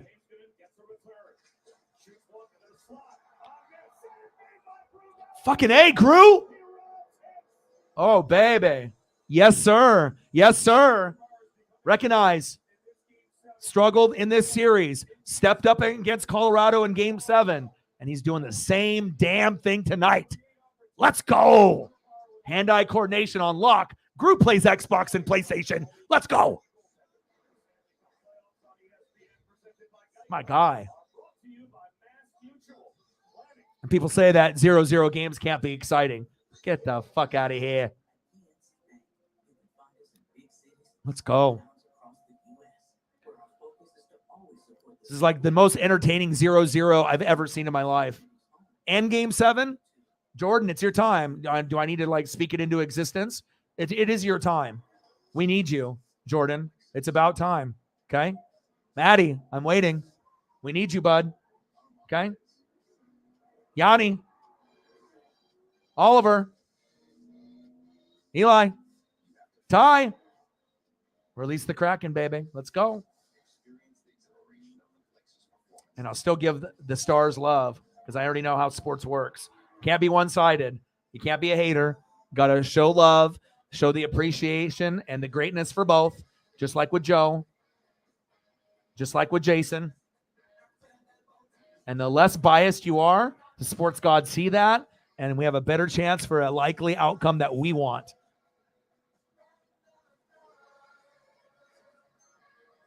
Let's go. Anja. Great job so far. But the story is all about Crew. Let's go. Back at American Airlines, where we're still waiting for the game's first goal. We're saying it had a lovely chance on Lugo as he came in, but skated over and talked to the backup. Get the microphone out of your clothes, woman. There you go. She had that thing all way too close. You got to let it off your clothes.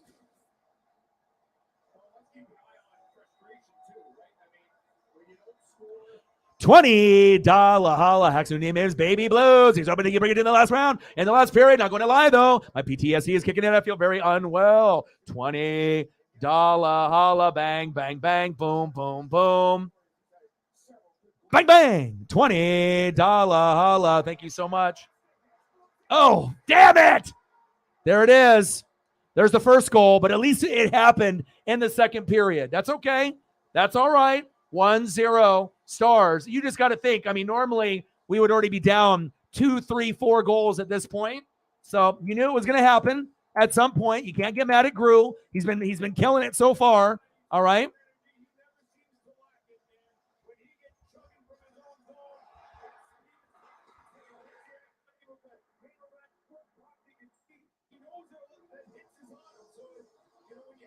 Matt in the building. What to do? Yes, much appreciated. $80. Let's go, baby.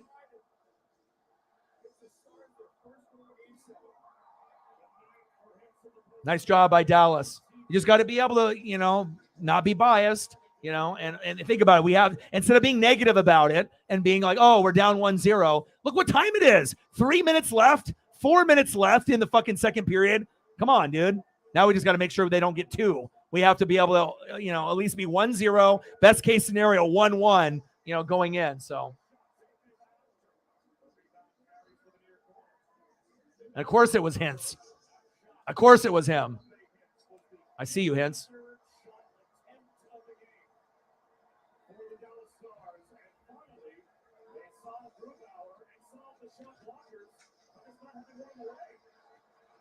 Hintz unassisted. All right, that's enough Dallas Star love. I'll give you the love, but not too much love. Just the proper amount. All right, come on, baby.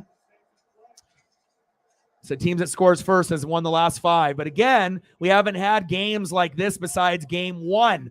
So 146-47, it's all going against us. But that's how it's been for our the whole season, the whole playoffs. Everything is, underdog. Can't do it, won't do it. It's not going to happen.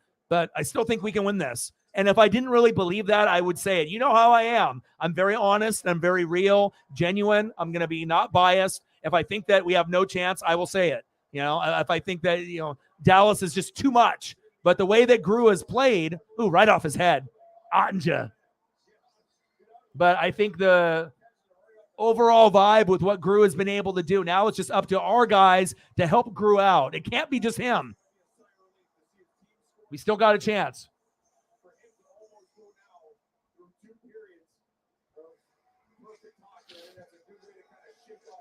Let's go.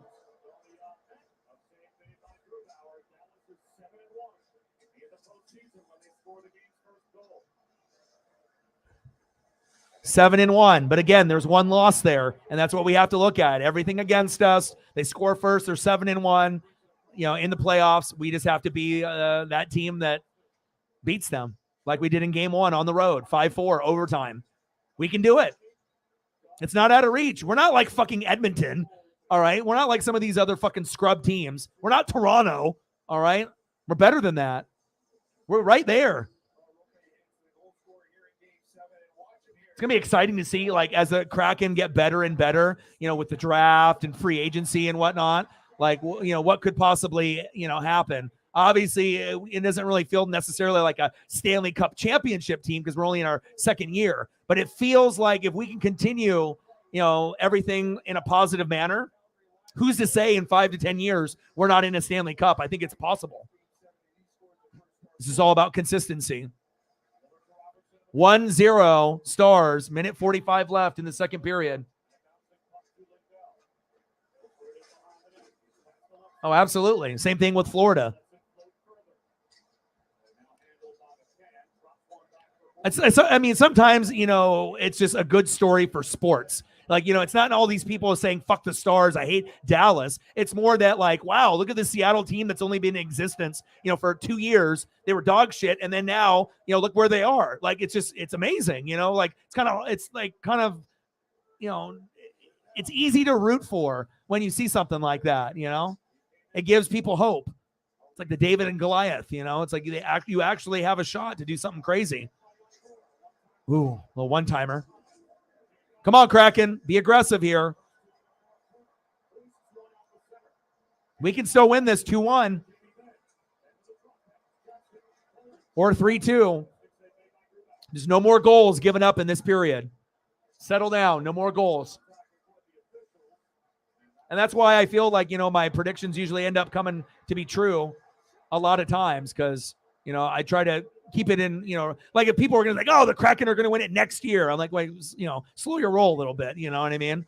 It's like you got to be able to crawl before you walk, or or those people that think that automatically the Seahawks are going to be in the NFC Championship game. I mean, the NFC is pretty stacked, so it is possible that they do get to an NFC Championship game, but it just may not be this year. You got to give it time. It's the offensive line isn't there yet. The defense isn't there. Quarterback, running back, wide receivers are there. Parts of the O-line are there, and parts of the defense are there, especially the secondary. But you got to keep building slowly but surely. All right, end of the second period, 1-0 Stars.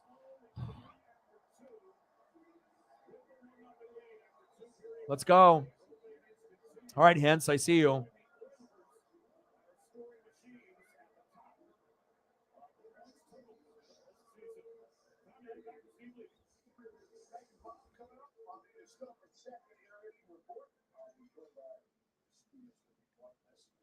Before the goal, after the goal, before, after, but I still think we can win. And I'm brutally honest on all my predictions on anything I do, and obviously I know that Dallas is the better team. It's their game to lose, but we're playing like we want it. And I know that Dallas, regardless if they want to admit it or not, or their fans, like they're a little scared right now. They're confident now they're up 1-0. But as we know in hockey, you can get 2 goals in a matter of 30 seconds to 2 minutes. So we just have to be able to have Gru keep it up for one more period, and then someone has to come alive. Come on, Jordan. I'm waiting, bro. Maddie, someone has to step up. Will it be you two? It could be. Maybe even Ty. Someone has to step up here. Yanni? Jared? Somebody. But so far, though, super impressed. Even if they lose this game, like let's say we lose 2-1, you can't, it's not Gru's fault. He's done everything in his power to help us win. We just need to get a little bit more offense. That's big facts. What a hell of a game. Eyes on the prize, suckers.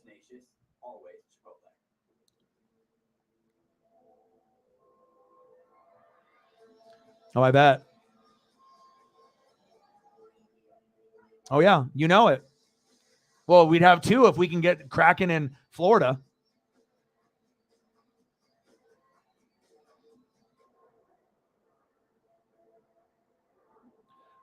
Panthers fan in the building. Bryce Young season, $1.99, $2 holla, bang, bang, bang, boom, boom, boom, bang, bang. I'll get you a Bryce Young. What's good, Panthers fan? Appreciate you, $2 holla. Yes, I agree. Let me get you a Bryce Young. Appreciate you.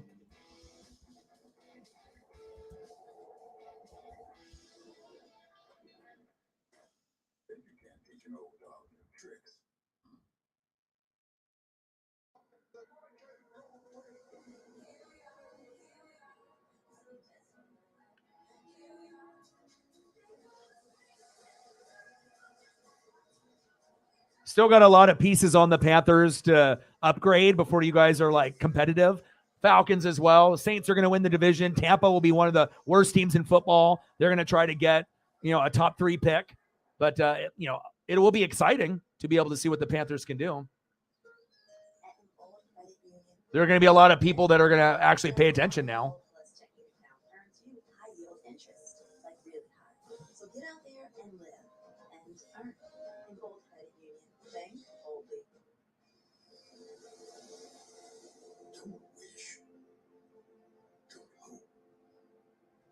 Appreciate you, brother. $2 holla. Panthers fans' favorite, Roger Goodell.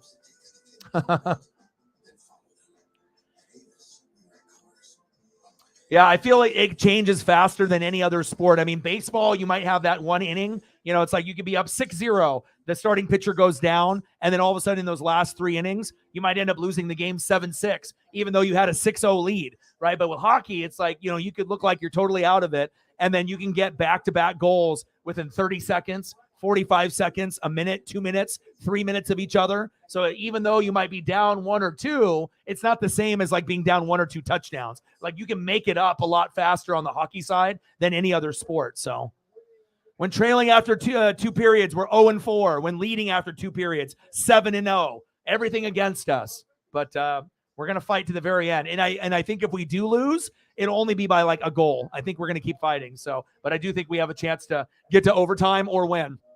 I really do.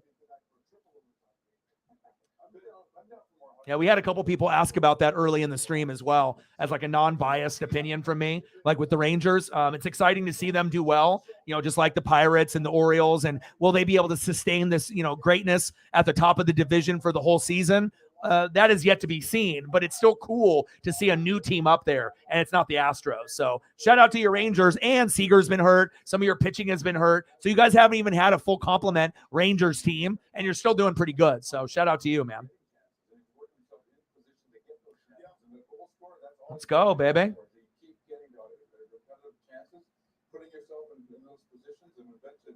Game 7. Yep, that line's buzzing again, and Dallas, a ton of great A chances. Finally, a turnover brings Yeah. things I mean, we easily could be down 3-0 right now, or 4. I mean, like, there's been so many shots that could have gone in that normally maybe Grew would have let slide through, just based off what happened. So you got to think, to give up the first one with like 4 minutes to go in the second period. I mean, that is so unusual that it's even in this circumstance that we actually have a shot. It's not like we're down 2 or 3. Of course, if it's 0-0 going to third period, you feel really, really good about your chances. But 1 is just as good. 1 goal, we can just get into overtime if it ends up being that. Or if we can get 2 goals in this period, maybe that'll be enough for us to win or force overtime. We get 2, they get 1, 2-2 overtime, we win 3-2 in OT. Who's to say that can't happen, right? That's not crazy to think. Come on, baby. Release the Kraken, baby.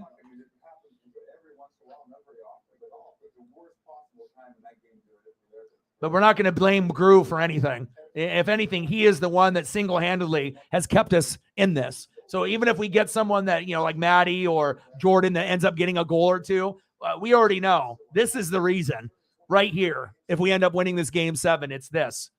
Let's go. getting aggressive, but you guys were able to get more. Eyes on the prize. 13 shots were blocked in the first. How? Yeah, we kind of talked about that in the first. You mentioned there, and yeah, we tried it.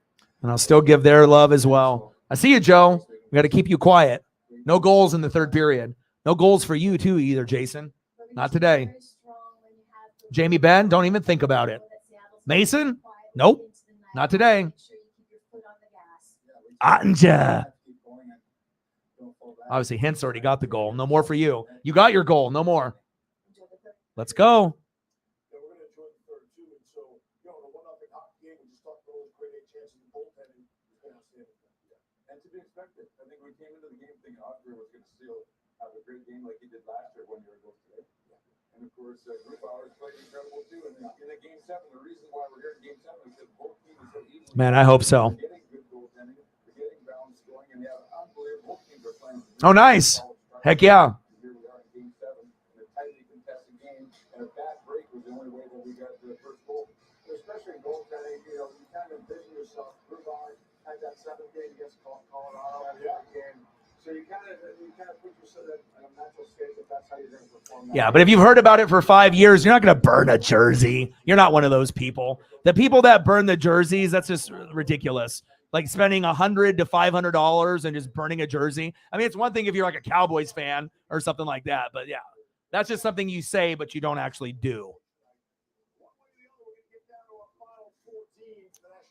Plus, you got to crawl before you walk. This is the only second year. I mean, you think this is going to be the only year that Seattle's good? This is just the fucking beginning.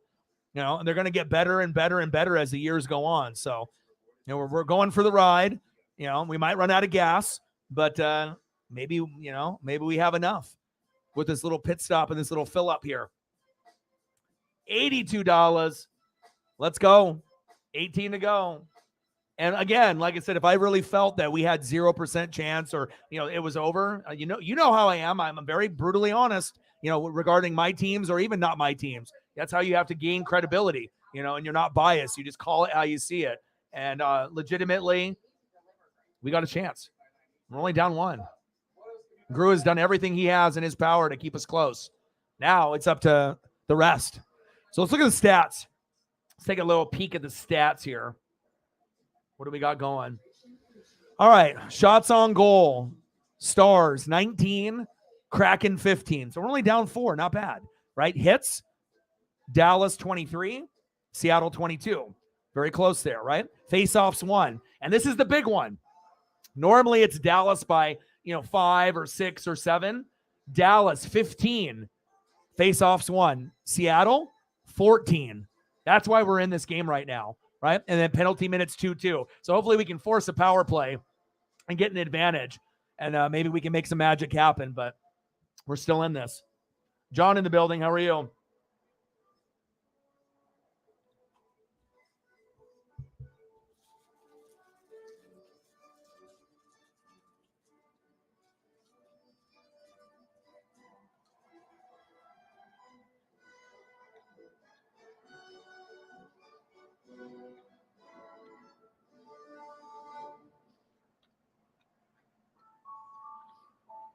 Very true. Florence. That's Stefania, our host. And yeah, we stayed in the room in her place, and every morning she'd make us coffee. She was always like, you should go here. Whenever she got really excited about something, she would oh.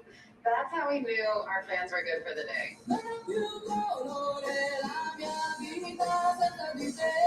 Wendy's Strawberry Frosty is back for the summer, so Tyler's been spending a lot of frosty time outside. What? Bro, you look like a strawberry. Oh, baby. Let's go. She was spicy. She was Wendy's. 9-1 Mariners. Oh, I like that. Let's take a look at the stat line. All right. Cal Raleigh homered to the right, batting right-handed, and then left-handed. Did both. Raleigh homered twice. Suarez homered. Pollock got a single. Then Raleigh scored. Then France doubled the left. Hernandez scored. 9-1 against the Red Sox. I love that. Not JT in the building. How are you? What's good?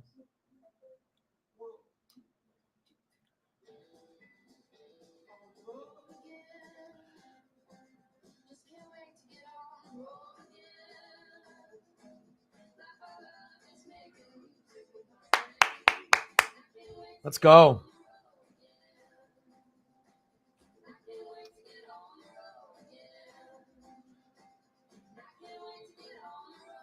Who's going to be the man for the Kraken? Jared? Could it be you? Jordan. You score almost every game. It has to be you. Maddie? Your line is the best. Come on. Yanni? Oliver? It's been kind of quiet since game 1. Tolvanen? Eli? What about Ty? Release the Kraken, baby.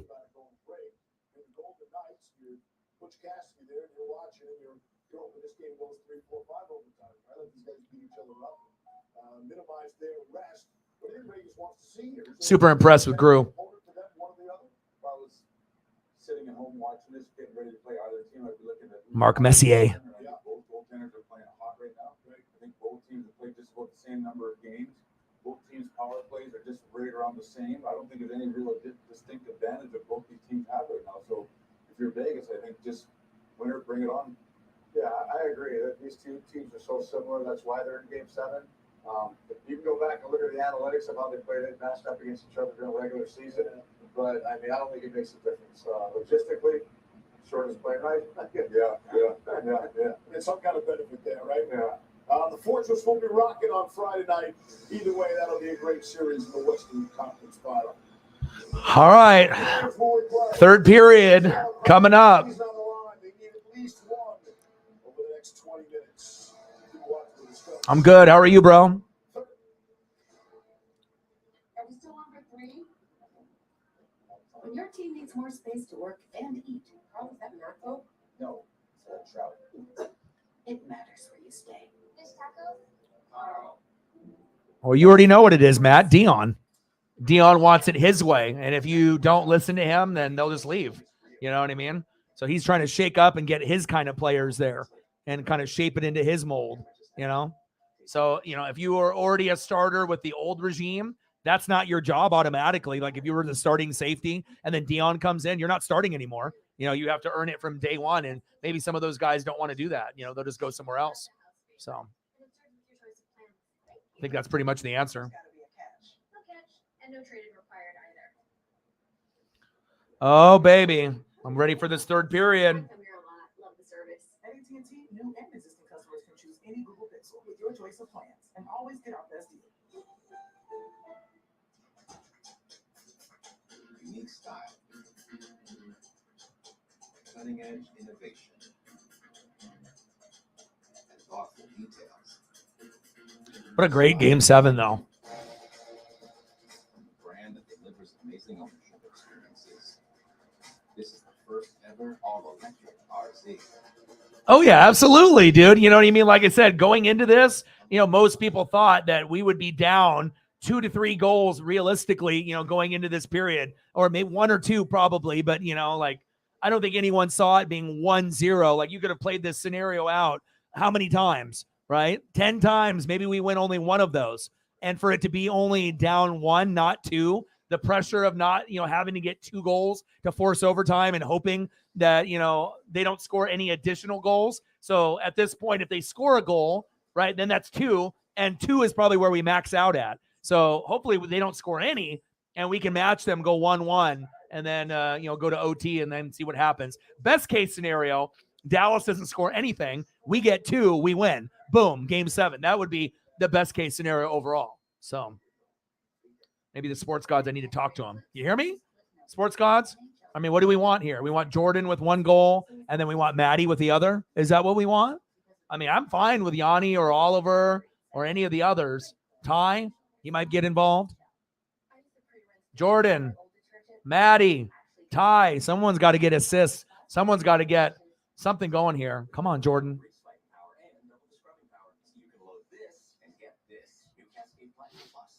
Right.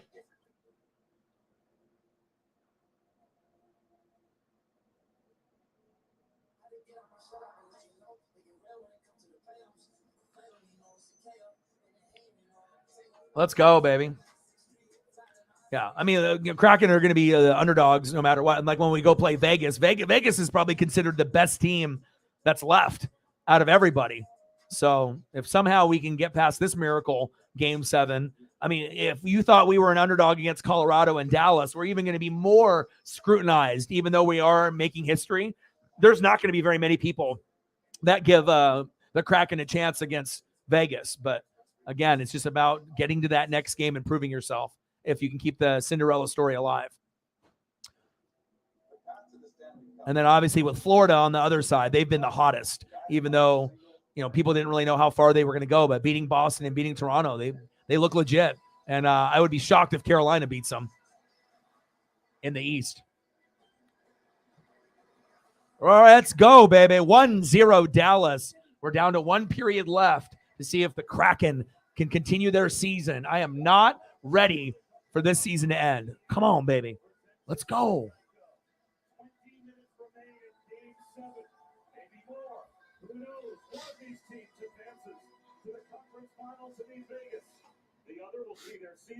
And look at the scores, just like I said at the beginning. We haven't had any games be within 1 goal besides game 1. So we had to play exactly like we did in game 1. We're not at that goal, 5-4, but we're playing like, we want this. And I know they do.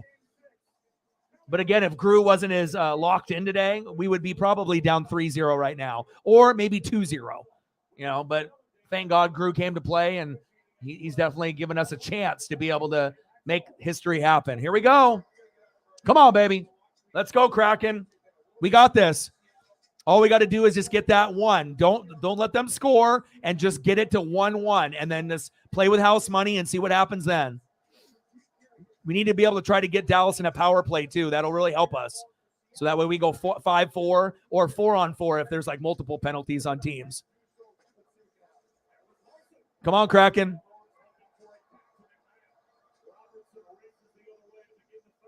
Third period, 1-0. We're down. Reflect knows.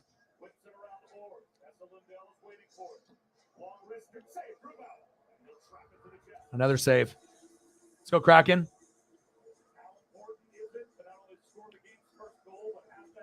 Oh, it's all good. For you, it's worth it. Let's go.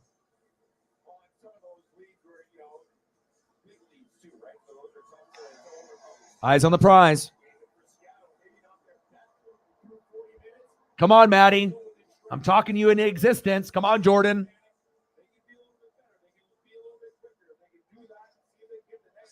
Let's go, Kraken. Sports gods, are you listening? We need this. This is me not just talking to you.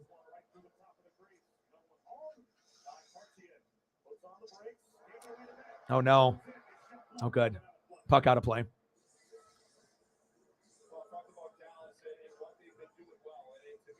Keep eyes on Jordan, Maddie, and Ty.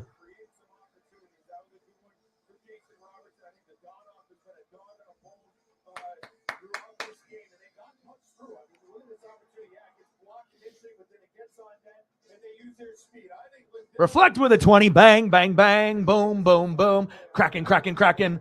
Kraken, Kraken, Kraken. Bang, bang, bang. Boom, boom, boom. Bang, bang. I appreciate you. Thank you so much. $20 holla. Let's go, Kraken. Thank you so much, Reflect. My boy. Eyes on the prize, baby. I appreciate you. Thank you so much, Reflect. 18:22 left in the third period. First goal achieved. Let's go for the second goal. Thank you so much. Much appreciated. 102. Let's get to 2.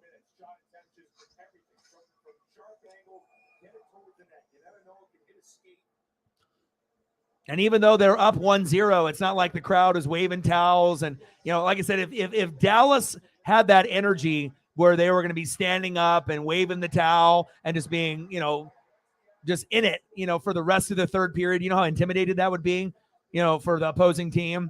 But of course, you're not going to have a crowd like that unless it's like the Stanley Cup, where it's like for the championship.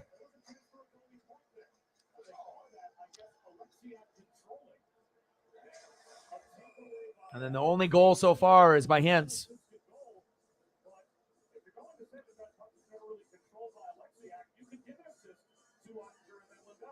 No more for you, Hintz. You got your goal. Unassisted.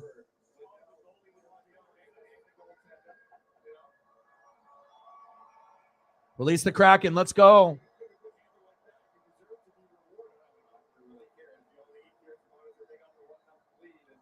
65-mile-an-hour floater. What is he batting now? He was doing right-handed and left-handed. I got to look into the stat sheet, though, honestly, like when the last time someone hit a right-handed and left-handed homer in the same game. It's been a minute. Well, at least for the Mariners, I know it's been a minute. And good for Cal. We need that batting average to go up.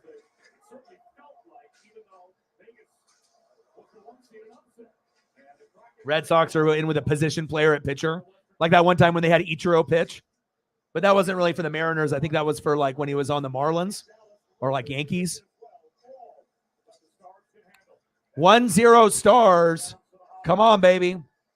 22 shots on goal for Dallas, 15 for Seattle, 29 hits for Seattle, 24 for Dallas. Face-offs won. We're only down 3, 19-16. The closer we can keep that number to being even, the better chance we have to go to overtime or winning this. Penalty minutes, we're even at 2-2.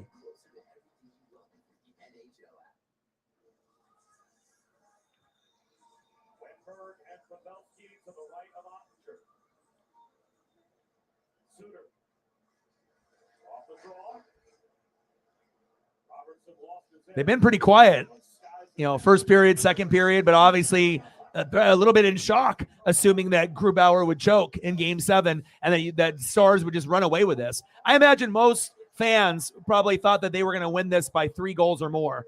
I don't think that's talking shit. I just think that's the reality. I think that they thought it was just going to be like a 5-2 game, and it was already going to be over going into the third period.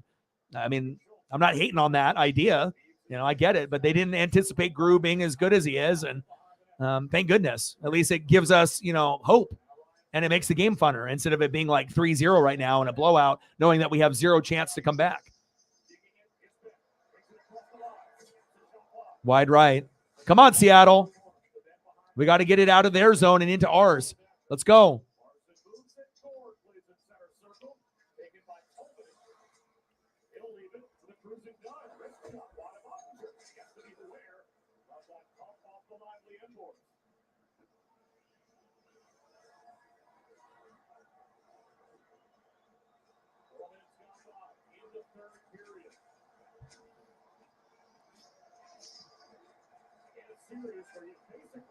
$15:45 left in the third period. Dallas 1, Seattle 0. We're still in it. Come on, Kraken.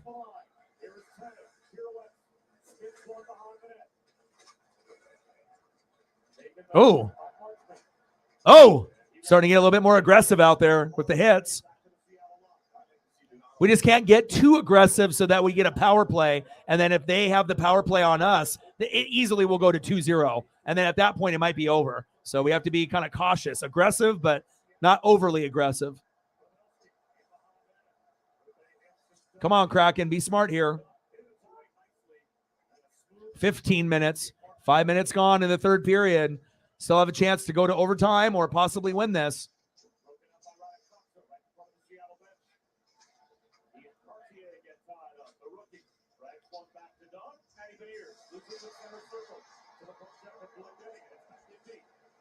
Come on, baby. Come on, baby.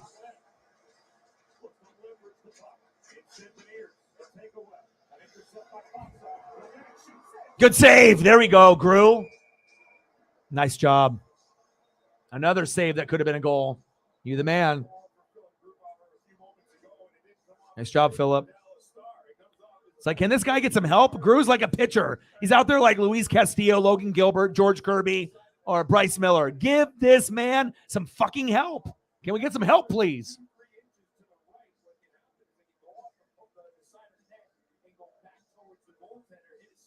Can't expect a guy to get a no-hitter or a one-hitter, and then the other teammates don't, put up any hits or runs.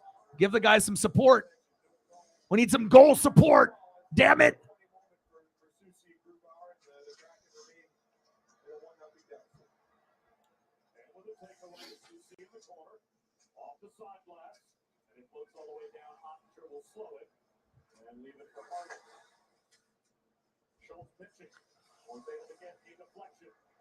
Wow. Cardinals ripping it up, huh? Mariners 10-1. Unbelievable. Oof. And I don't like this that Dallas has it in the zone here. We need to be able to get it out of there. We need it on our side. We need opportunities. We can't just be playing defense and just praying that Phillip can keep stopping every fucking shot his way. Someone's got to be able to get in good position to score for us. I mean, hell, it's a third period. Wake up. But also, it's a big credit to Dallas and how good they are. It's not like Seattle's not trying. They're doing everything that they can. Yeah, 1-on-5. It's hard to score when it's 1-on-5, Kraken. Keep fighting. Keep fighting. 13 minutes to go. 23 shots on goal for Dallas, 15 for Seattle. Oh. 32 hits to 27 for Seattle. Faceoffs won 20-17. Dallas. We're getting there.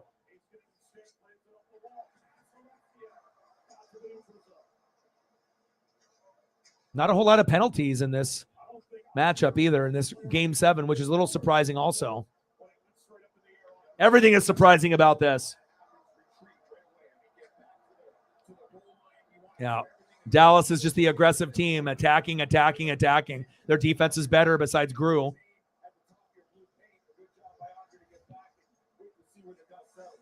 Another save. Nice. God, he's playing money tonight.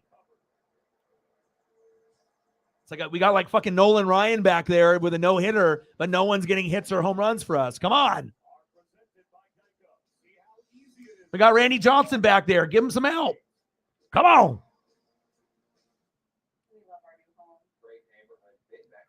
Is that the last time that the Stars won the Cup, 99?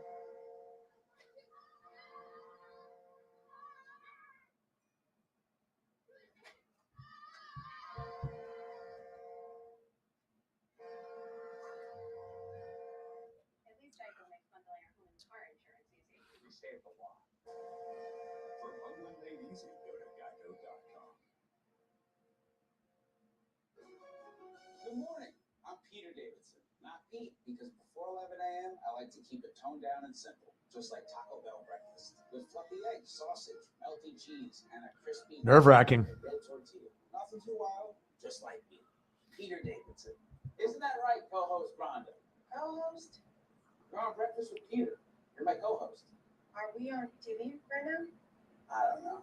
I honestly don't know.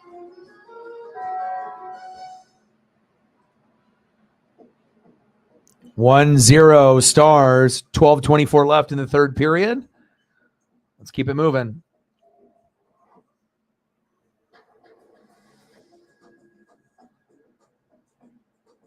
Come on, Jordan. Come on, Maddie. I don't think anyone predicted this type of game whatsoever. I don't care what kind of expert you are. No one thought 1-0. After every game has been 9 goals, 6 goals, 9 goals, 9 goals, 7 goals, 9 goals. How the hell are we at 1?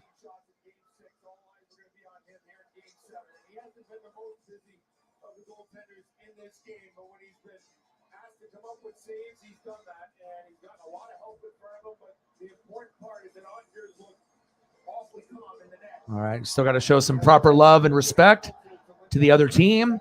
Give us some good karma instead of being a hater. Come on, let's go.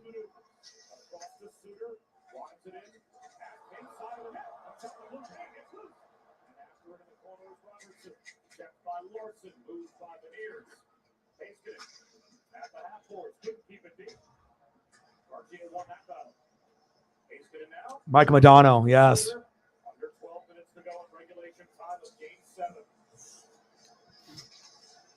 goals have been much harder to come by tonight than at any point in this series for these two teams. 11:45 left in the third period. Stars 1, Kraken 0, game 7, everything on the line.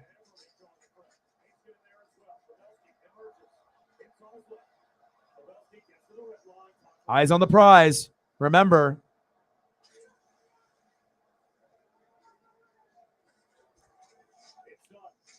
Come on, Seattle. We definitely have been on the defensive in this period. Like, this is like, Dallas is playing like how I thought they would be playing pretty much the whole game. Just amazing that we're only down 1.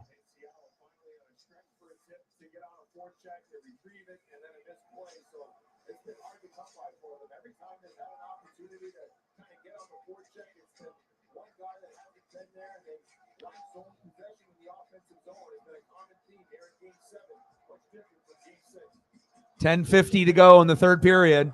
Oh! Got to get past Ottinger. He's just so good at home, too.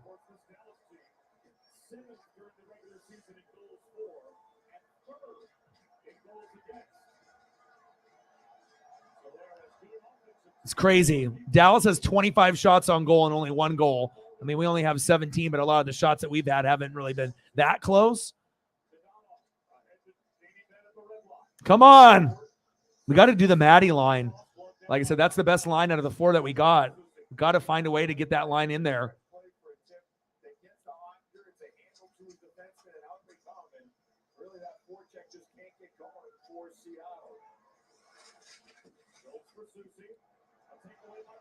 Oh, good defense there. Go. Go. Go. Wrister wide.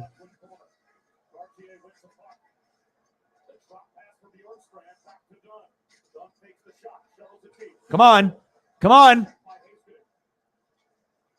Keep fighting right here. Be smart. Oh!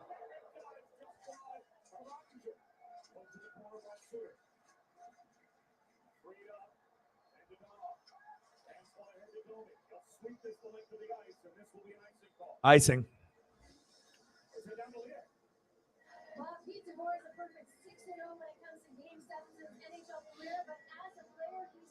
Jameson with a 3-er. Appreciate you. Bang, bang, bang. Boom, boom, boom. Bang, bang. $3 holla. Appreciate you very, very much. Let me know what you want to see during the commercial break, and I got you.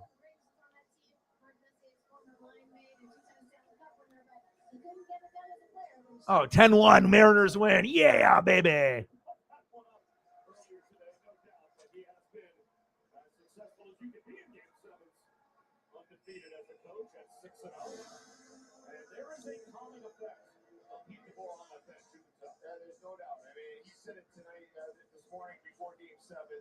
The key is to make sure that you do everything the same, right?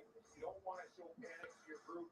And I think Pete DeBoer has done that. I mean, this is a guy who's experienced. And let's go, Kraken. Speaks for itself because he does have a permanent presence, and his team has done a really good job of maintaining that pressure here in this game. I don't think they've sat back so far in this third period. They've maintained a willingness to get on the forecheck when it's applicable. A large part of this game, they've been the better team. He said, let's go. The third period of game 7, the Kraken down by 1, frustrated at this point. All right, Jameson, what do you want for a photo? You got someone in mind? Someone on the Atlanta Braves or Lakers? Let me know and I got you.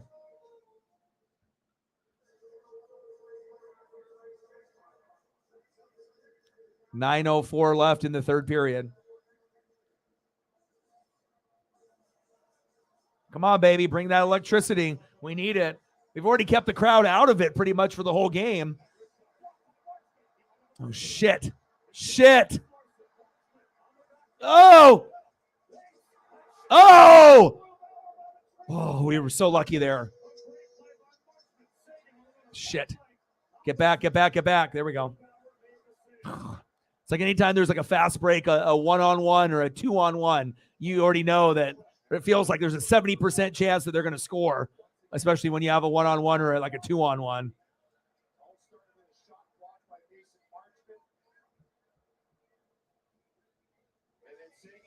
Good job of following up the play to assist Marchman, who taken away by a good second effort by Adam Hart, but you can see the hustle by Sagan. I mean, he made the stick, he wants it, and a good read by Grubauer to get Eyes on the prize. the angle away and come up with an important save to keep it at a 1-goal. He's like, I'll let it hit off my shoulder. Stick of Larson to make that save even more difficult. Come on, Kraken. Bauer was ready. The defensive zone. 8:30 to go in the third period. You just have to believe. We just have to get that first one. Quiet the crowd. And we just have to be able to have a strong minute or two.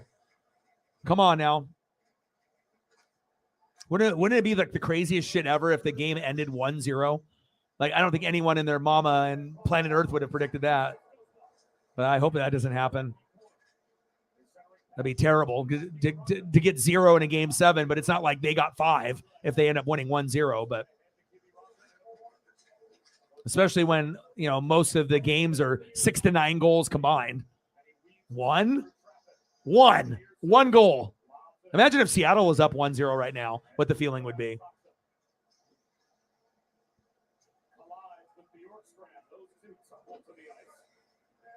Come on, Kraken. This moment isn't too big for you. If it was too big, we'd already be down by 3 or 4 goals. We're right there.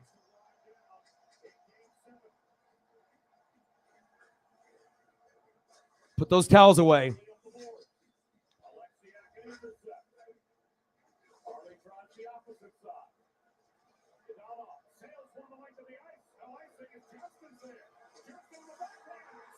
Fuck.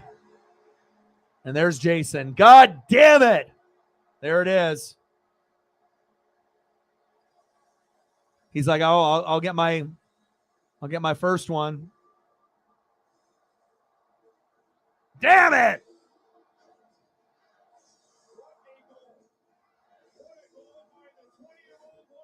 Yeah, it wasn't Jason.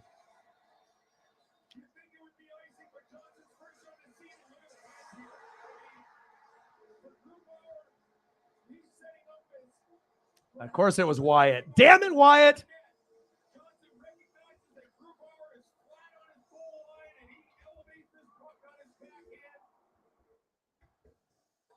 Damn it, Wyatt.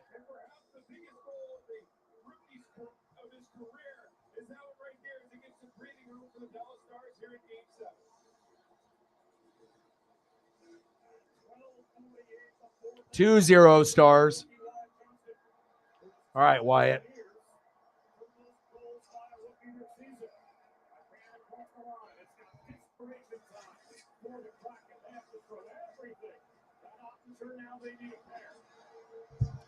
All the buddies are like, Kraken are in trouble. No shit.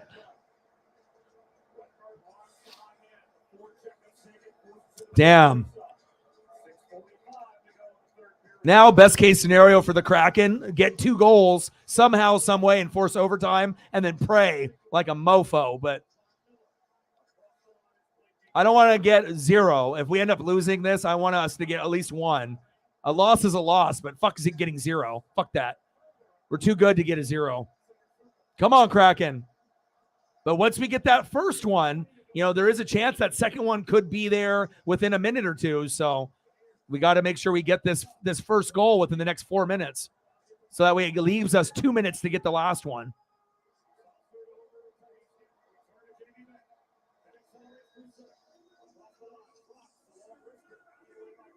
Wow.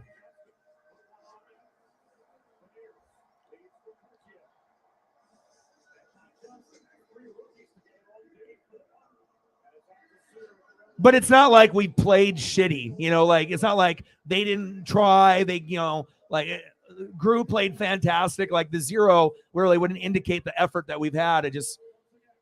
I felt that maybe we would have more opportunities. But again, you have to give Dallas credit. Winning game 7 on the road is one of the most difficult things to do in sports when you're on the road. It just is. Just look at the history. NBA, NBA, NHL, MLB. You have to be very special, you know, like if Seattle was like a Stanley Cup favorite, you know, then maybe, you know, that they could do the game 7, but we're not there yet. So got to crawl before you walk. It's like the Boston Celtics. They may win the championship this year, but they lost to the Warriors last year, and some Boston fans didn't understand. But, you know, the moment was too big for Tatum. and Brown and the team. And the Warriors were just fucking better with Draymond, Clay, Steph, and Kerr, right?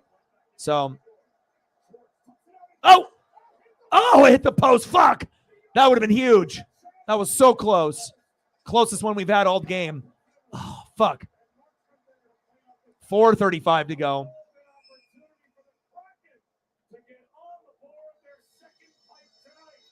Yeah, I know they're going to be back.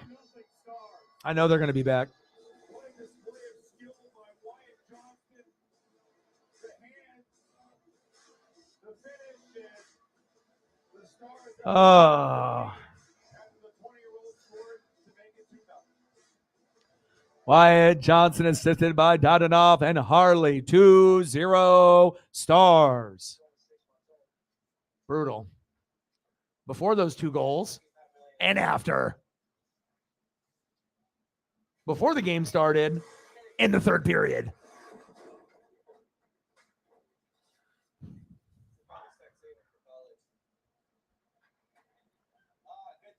Four minutes.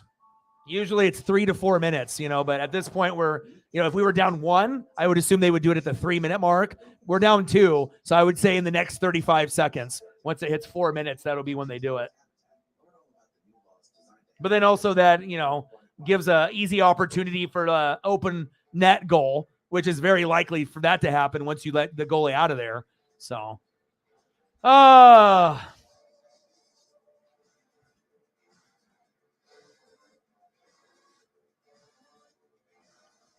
18-1. What kind of score are you guys having over there?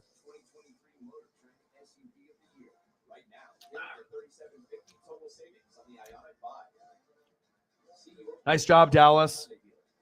You're not going to hear any negative comments from me. I already knew it was going to come down to the goalies and, obviously having to be able to fight that adversity. And Seattle has nothing to be ashamed of whatsoever. And with 4 minutes left, there's still a possibility we can get something. You know what I mean? And the sooner that we get the first one, there's always a very slight chance for that second goal. But, based on what we're looking at right now, this is like a 98% chance Dallas wins, and then they go against Vegas. And they probably lose to Vegas, but, they do have a chance. They're good enough to beat Vegas. They're very evenly matched. Just wish we would have been able to get a goal in the first or second period, so that way we're only down 2-1 rather than 2-0. But Gru did as great as he could have for that amount of time, What more do you ask for? 28 shots on goal to Seattle's 17. Not good enough. 37 hits for Seattle, 31 for Dallas. Face-offs 1, Dallas 25, Seattle 18. That's the difference. Shots on goal and face-offs. Penalty minutes, 2 each. We haven't been able to get them in the power play. Another reason right there.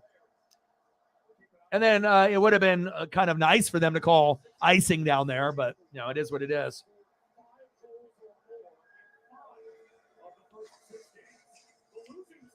.420 to go in the third period. Yeah, 2 shots this period by the Kraken. How the hell are we supposed to tie or even have a goal or win with 2? Fuck. Come on, Kraken.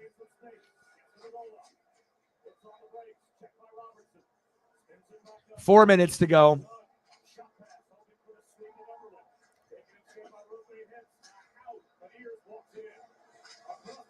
Oh, wide left. Come on. If we can get like 5 good shots, there is a chance we can get a goal or 2. But I just don't know if we're going to get that many with this much time left when we've only had really 2 shots and then that last one.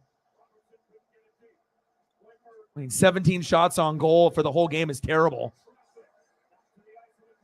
Oh!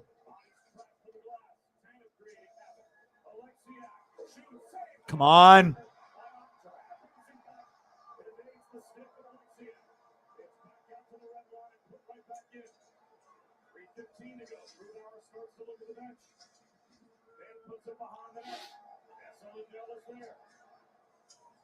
.2-0 Stars. 3 minutes left in the third period. I feel bad for Gru because, like I said, he did everything he could. Like most of the scores are 6 to 9 goals combined the whole series. We're only at 2 combined. So, all right, net is empty.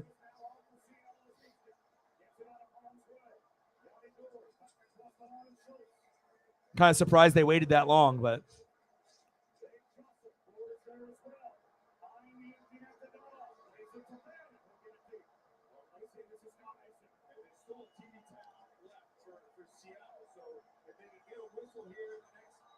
yeah, it would have been really nice if they would have had that icing instead of that Wyatt goal.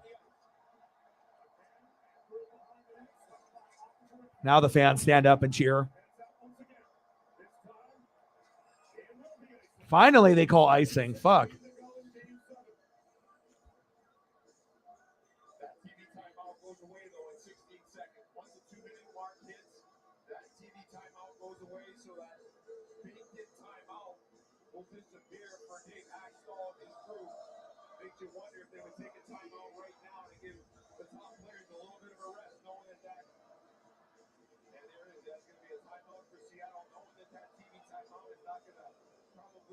Let's go, baby.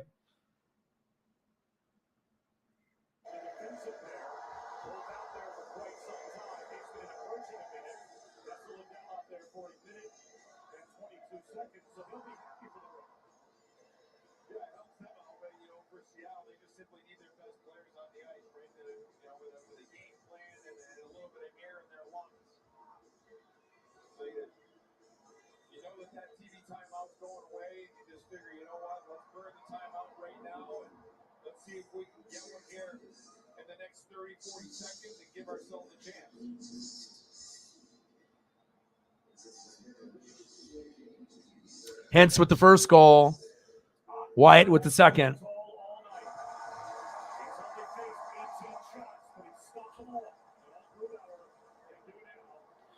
Oh, baby. God, it's so incredibly hard not to be biased and just to call things 50-50 my whole life. But that's just the way to do it.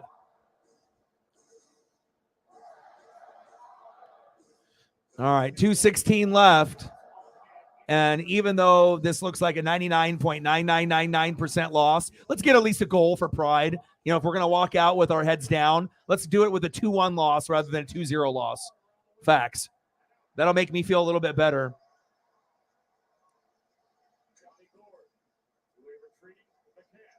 Unless we get a miracle overtime, 2 goals in 2 minutes.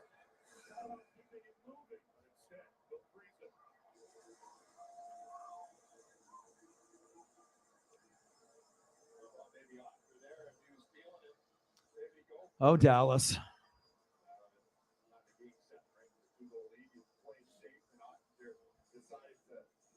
Yeah, they did.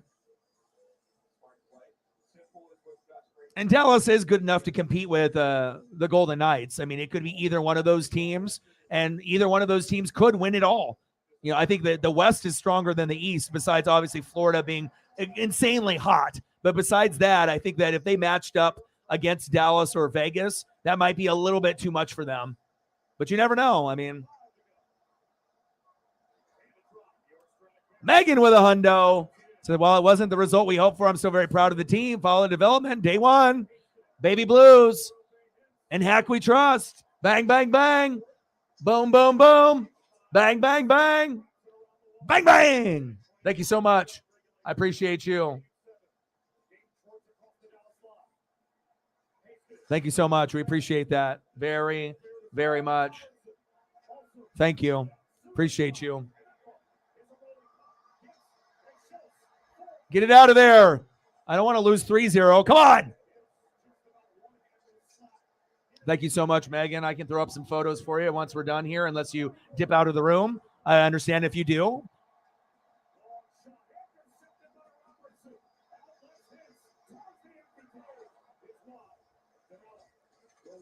Yeah, but again, you know, for every game to be 6 to 9 goals combined, for a game 7 to be 2 combined, I mean, that says something right there in itself. Both teams brought it, you know, but they just had more offense than us. Grew did everything that he could.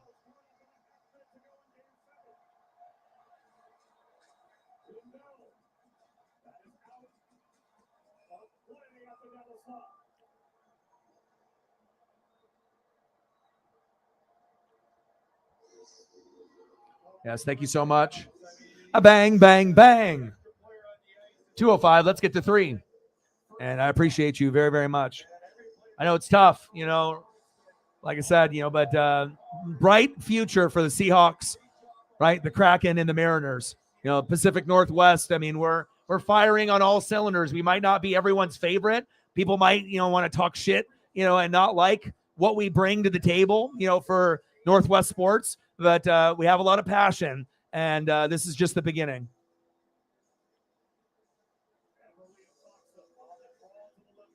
I mean, shit, the Kraken probably have a better chance of getting a Stanley Cup than maybe the Mariners or the Seahawks at this point. I mean, it's kind of hard to say. It's going to be so competitive. Ottinger with the save. Nice job.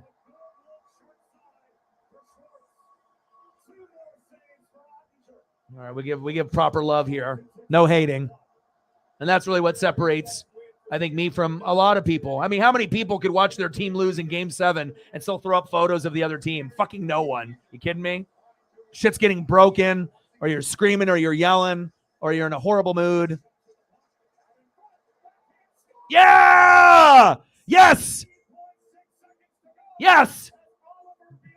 Oh, Bjork. See? Oh, baby, the gods, they heard. They said, well, you're right. We're better than this. We're better than this. Could you imagine if we get another goal here and it goes to OT and we win 3-2? Could you imagine? Could you imagine? Let's go, Oliver. Yeah. Unassisted. 2-1 Stars. What? I wish we would have scored that before 17 seconds. But at least we didn't get shut out. So there you go. The sports gods listen. Even though they might not give you what you want all the time, there's no way that we were going to go with a 0. Fuck that.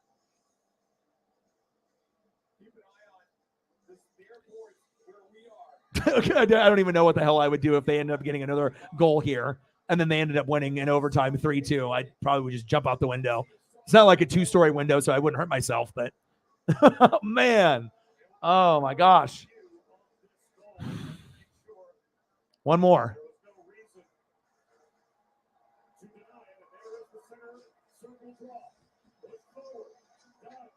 Shoot. Ottinger. Nice job, Ottinger. Damn you, Ottinger.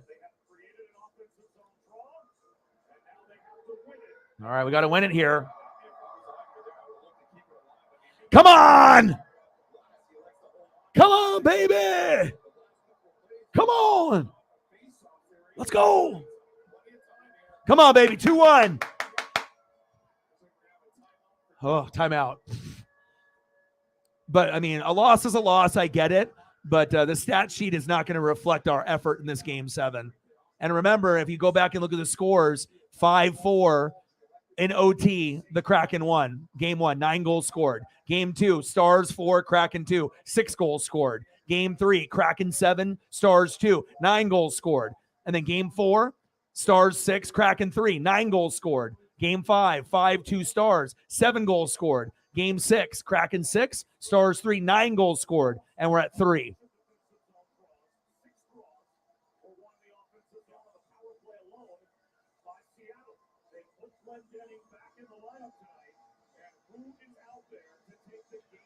Yeah, can we pull theirs?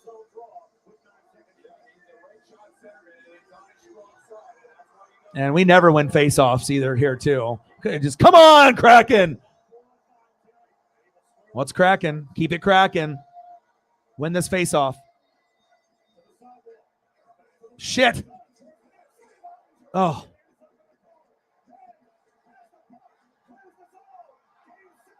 And that's it. But at least we fought. I mean, like I said, it took us to 17 seconds, but at least we got it. Congratulations to the Stars. What a hard-fought battle, man. All right. Dallas's journey still continues.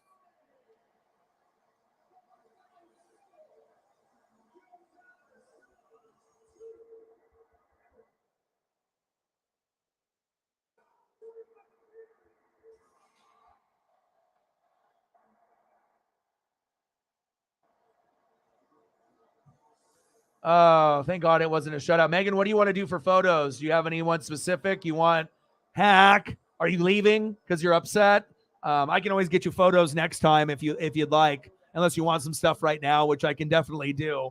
But what a hard fought battle, and no one predicted this. Nobody predicted 3 goals combined.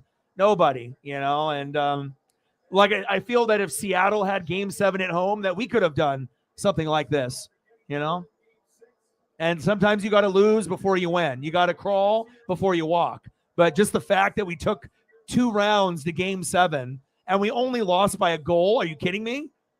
Look at the other scores, that we've had. 5-4, 4-2, 7-2, 6-3, 5-2, 6-3, 2-1. It's the only game that's been this close besides Game 1 where we won 5-4. They just got payback.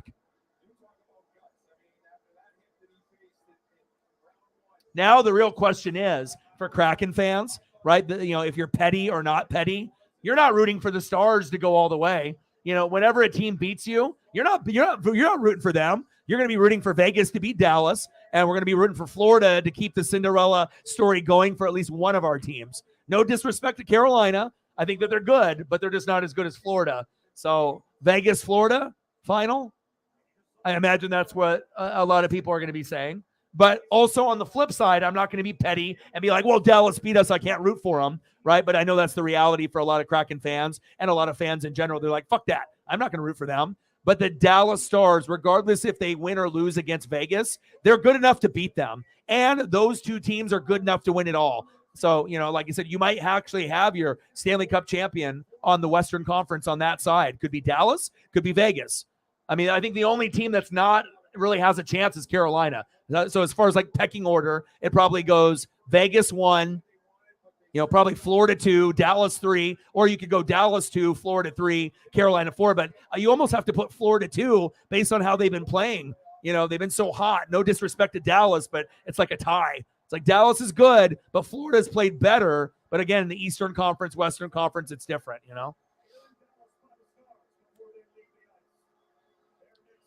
Oh man, what do you want to do for photos there, Megan? It's tough. Congratulations, Dallas Stars. I mean,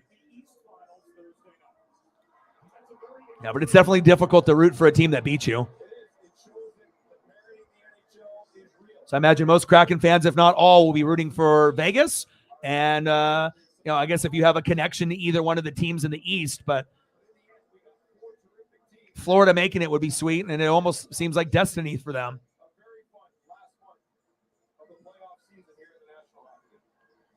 Oh, Dallas.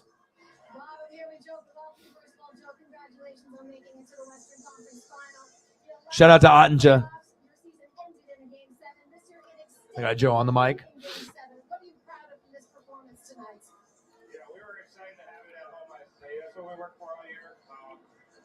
Yeah, because if you actually look at like the hottest team is Florida. The best team is probably Vegas. But again, if they play each other, I mean, who knows how that will play out? You know what I mean? If Florida can end up sweeping or beating Carolina in like 5 and they have rest, I mean, who's to say that they can't compete and be like this crazy Cinderella story and they win it all? Of course, I think, Dallas or Vegas will be favored, but at some point you got to start rooting for that underdog, right? So unless their luck runs out in the Stanley Cup against Vegas or Dallas, which is possible too. Yeah, Seattle's a new team. There's going to be plenty of time. And last time the Stars won was, 1999? So it's been a minute.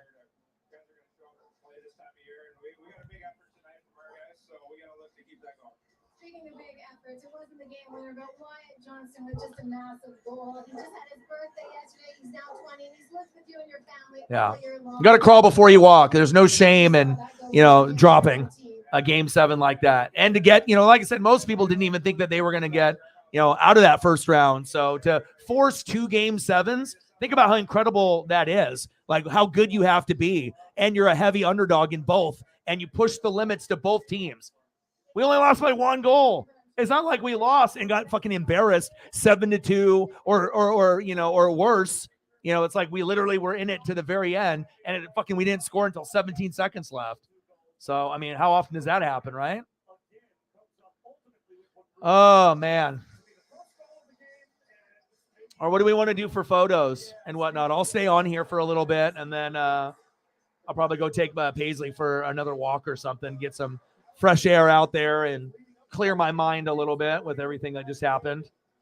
And then as far as tomorrow, let me see what we got going on tomorrow.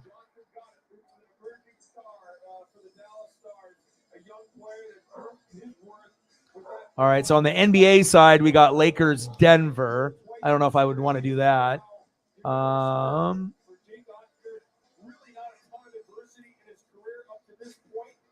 Paisley, calm down. No woofing. No woof. No woof. No woof. They don't have anything on the NHL side just yet. MLB. Calm down, Paisley. No woofing.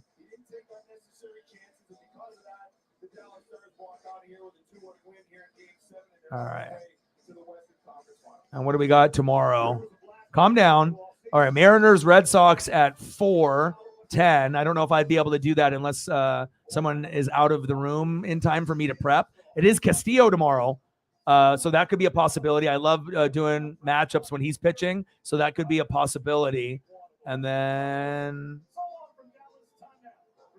what else do we got? Cubs and Astros at 5:10. And then we got Twins and Dodgers at 7:10. That would probably fit my schedule. Oh, and Kershaw's pitching tomorrow. So, yeah, we'll probably end up doing Dodgers or Mariners tomorrow. I don't know. If I was going to do a series, I don't know. I just think that the Lakers-Denver series kind of is boring. I would rather do the Celtics and the Heat if I was going to do one of those games. It's not going to get good until if the Lakers make it to the finals against Boston. That's what the NBA is pushing for, but Denver isn't really a draw, as far as like wanting people like outsiders to be able to watch. I don't think anyone gives a shit about the Nuggets, honestly. All right. Let's do the hack photos. We can do that. Hell yeah, bro. You guys might be able to win it this year. Shit. If you get past Vegas, who's to say that you don't win it all? Because at that point, like that might be the actual Stanley Cup. Like, Dallas and Vegas is going to be like the real deal. And then the other series is just a Florida team beating up on a team that's not as good, right? And then when Florida gets there, maybe their luck runs out, just like when Vegas made it as an expansion team and they lost to the Caps. Maybe we get exact that same thing. So if that happens, all you got to do as Dallas is just find a way to get past Vegas and maybe you win it all, right? I mean, it is possible that Florida or Carolina win and they go all the way. But I think most people think that Vegas and Dallas are the better teams. But Florida is the hot team, so that's what makes it kind of like catch-22. Because a lot of times being hot and healthy will outride being the best team. You can have the best players and be the best team, but if you're not hot and healthy and there's a team that's an underdog that is, sometimes that underdog Rudy story comes true. Not often, but sometimes it does. Or we get like an NFL champion out of the wild card round where you're like, the team is 9-8. How the hell did they win the Super Bowl? But we've seen, teams go 9-7 when we had one last game and, go all the way. So it's not impossible. So nice job. All right, let's try to get some photos up. And I'll show Dallas Stars fans some love. We'll go through these photos, and I'm going to get some hack photos for Megan. No scores for Joe today. No goals, but nothing for Jason, but always being involved. Jamie Ben. Mason. Hintz with the first goal. Wyatt with the second. That's a cool photo. I'm not a hater. Anja, you the man. Nice job. Eyes on the prize, bud. All right, let's get some photos here for Megan with her very generous $100 dono, even in a loss. We support the same teams for the Mariners and the Kraken. It's definitely difficult. You're like this for, the regular season, right? And then you go to the playoffs and then that happens. But hey, you got to crawl before you walk. We'll be back. Believe that. Let's go.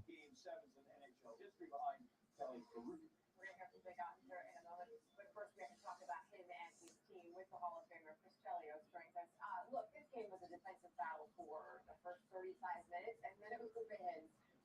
before that felt like it changed everything. When you saw it, what did you think? I mean, it was an amazing game. Both teams dead even. That's why there's a game 7. It came out even first period. Each team took a Calm down, Paisley. penalty kills on both sides were real strong. And then I think second period, Dallas started to take over. Paisley. Checking, putting more pressure No on. woofing. And then, like we thought, Why are you woofing, honey? His goal, it just kind of Why are you growling and woofing, huh? for the Kraken, but he came with speed and made no mistake, and he buried it. Chris, I want you to stand by because we want to talk. I was deleting some of these other photos. Oh. Jake, you didn't have to make 64 saves in this one. The last time it was a loss. This time it was a win. How much better is this time? Yeah, it's 10 times better. This team, we played the way we wanted to, and we did what we had to do to win this game, and it's a full team effort. We played the way that we should, played the right way, and we got rewarded for it. So it's great to win the conference final. Jake, I'm curious because I'm standing between the benches, and I know how nervous I was after Seattle scored that goal, even though there was only seconds left. What goes through your mind? Yeah, so definitely 64 saves in game 7 last year, only 22 tonight. Well, that's the difference. Hello. Gosh, why couldn't we got more shots on goal, damn it? But it is what it is. 8 wins, you're halfway to the goal of 16. What have you learned about this Dallas Stars team through this process? that we can win the whole thing. Everyone in that locker room believes we can win the whole thing. And, this is just unbelievable. It's so fun. And I'm so happy to be where I am. We look forward to game 1 in Vegas. Thank you. Thank you. Chris Ottinger had 22 saves in this game tonight. He was, 17 and a half seconds away from a shutout in game 7. And all of this is after he was pulled in game 6. What do you think changed for him in that tonight?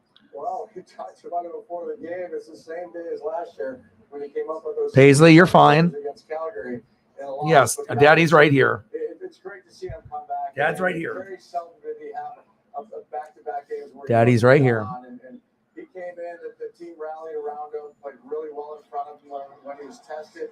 He was solid. It would be great for a shutout, but again, he did what he had to do. Dallas did what they had to do. He's got a lot of confidence. Yeah, congrats, bro. The better team won. And like I said, if we would have, like I said at the very beginning with no bias, if we play this game 10 times in game 7, Seattle only wins 1 time. That's how good Dallas is. Some Seattle fans either recognize that or they don't. It's just like the same thing if we were going to play Vegas and we were in their house in game 7. Like, we have to get to the point where we're the team that has game 7 in our building. So that way we can take advantage of the other team. So we're not there yet. Even though we won 1 on the road with Colorado in game 7, we want to be able to get to a point where we are the favorite at home. And once that happens, that's when we're going to end up seeing something like this. That's facts.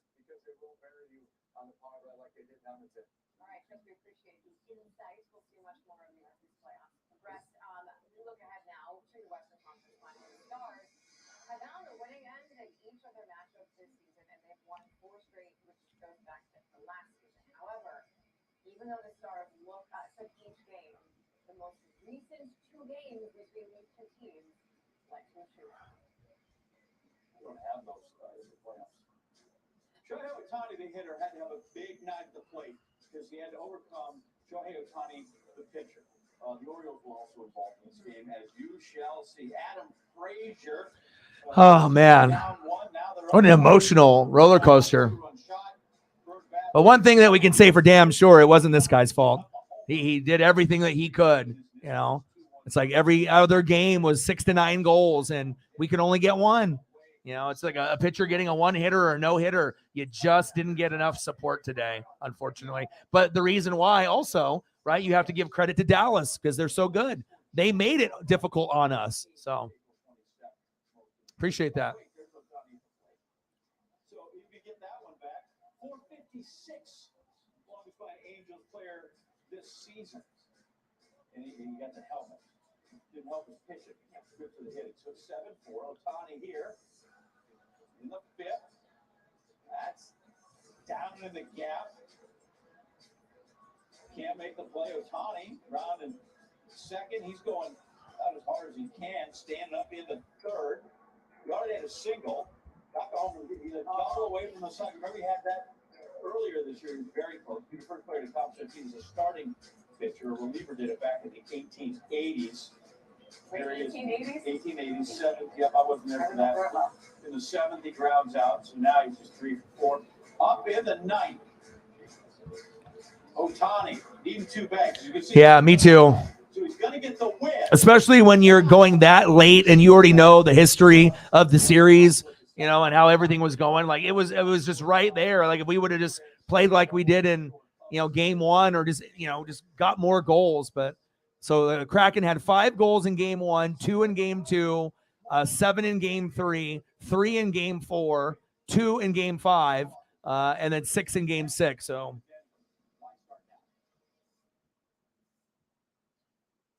Yeah, I think that, I definitely think that there will be a good chance next year. All right, man. Take it easy, brother. Thank you so much for your support. I appreciate you. Come through and hang out with me anytime.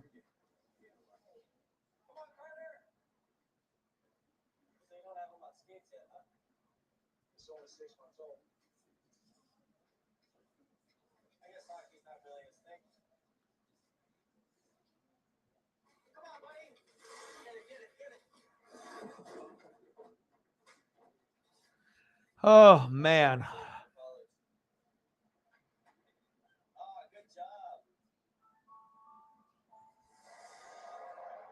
When we were a motorized bicycle, they said that's fine for the streets. You'll never win a race. They said motorcycles are one thing, but you can't make cars. All right, you're a car company, but you won't win Formula 1 in a high.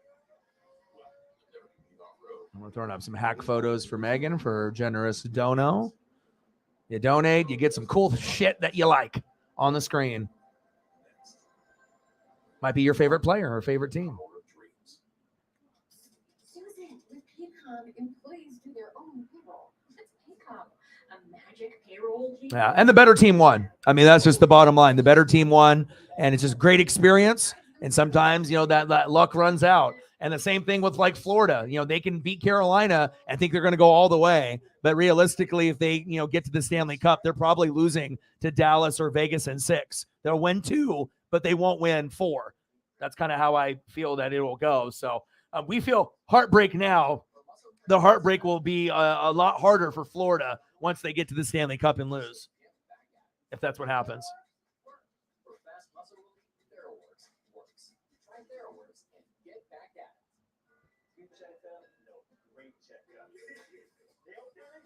Keep up the good work. For great checkups, Crest has you covered because Crest Pro Health protects 100% of your mouth for 24 hours. Crest. Anything else that you want to be able to have me pull up before we call it a night? Anything else, Megan, that you want to see?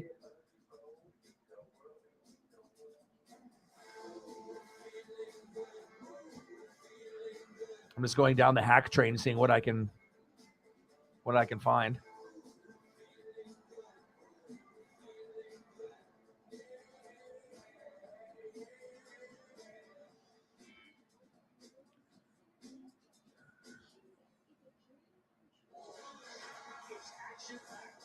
It's adrenaline-filled.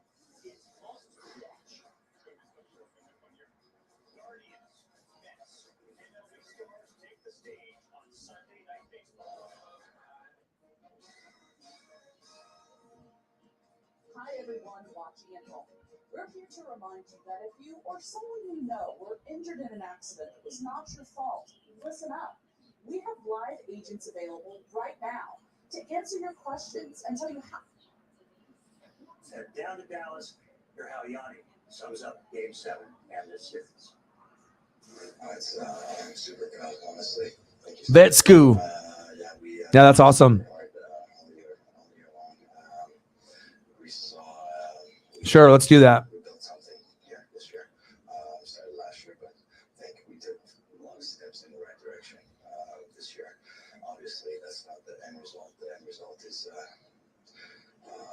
little bit further, but I'm super proud of these guys. They battled hard the whole year, and every time we stepped up. Yeah, just like you could have just found a way to get a goal before 17 seconds before the game was over. We could have easily won. It's tough. What do you hope some of the younger guys take away from this experience and this run that you guys had going forward? I think, like I said, it's the culture. I think we grew as a team, as an organization, as a group, the culture, the laying for every inch of the ice, laying for pucks, doing the right things, night in, night out, never cheating. I think we showed a lot of that in the postseason. We grew tremendously as a group, like I said, and I think that's what we got to take away from this year. But like I said, these guys battle so hard. I mean, like I said, if we were at Game 7 at our building and we lost, then the pain's even more, because then like we should have won and we didn't get it done. So it's all about perspective in life. When you're looking at different situations, there always can be something worse. So yeah, we lost Game 7 on the road by a goal, but I mean, realistically, we should have lost. That was, their game to lose. They were the better team. Now, if Seattle was at home and we would have lost 2-1, yeah, then the emotions get a little bit more ramped up, because you never want to lose in your own building, right? So.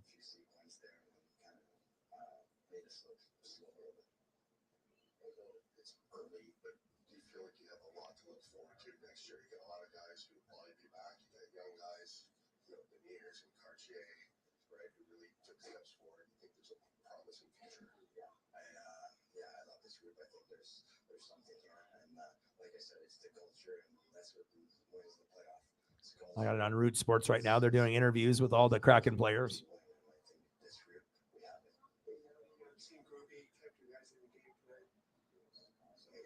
He's been tremendous the whole playoff run, and again tonight he kept us in the game the first two periods, and then in the third as well. I mean, big saves throughout the game, and just give us a chance. Over Yorkshire, somebody was a new addition to this team this year, and in Game 7, Game 7 against Colorado, he obviously was critical, helped you guys not to shut out tonight. What's the value that he's brought to this team on and off the ice? Yeah. Sometimes when we get angry and we get worked up, we only think about what this bad thing is right now. But then if you just look at all possibilities, like how much worse could it have been if we were at home with the crowd and we're the favored and then we lose? Like, think about how you would feel then. So what we're feeling right now is just, acceptance. Like, well, we were happy to be there. We knew we had a shot. We did the best that we could, but we just kind of fell a little bit short. So, it is what it is. But what a great second year for the organization. How many other, expansion teams do you think that could have been able to do something like that? Not very many. So they already made history. So Paisley, calm down.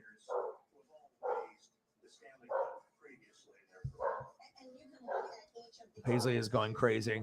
I think that might be my cue. And then we'll be back tomorrow for either like Mariners, Dodgers, maybe that NBA playoff game. We'll end up doing something like that. But I do appreciate every single one of y'all coming through and hanging out, chatting, sharing on the Twitter, commenting, subbing, and the donations from the GOATs. You guys are the best. I love you guys, and I appreciate you guys very, very much. Final score, Dallas 2, Seattle 1. The Stars beat the Kraken 4-3, and they move on against the Vegas Golden Knights. I love you guys, and I appreciate you guys very, very much. I'll get you some more pictures in the future. I appreciate all your support. Love you and appreciate you. Shout out to Megan, Sarah, and everyone else in the building. You guys are the best. And then I will be back tomorrow, and we'll grind it out again.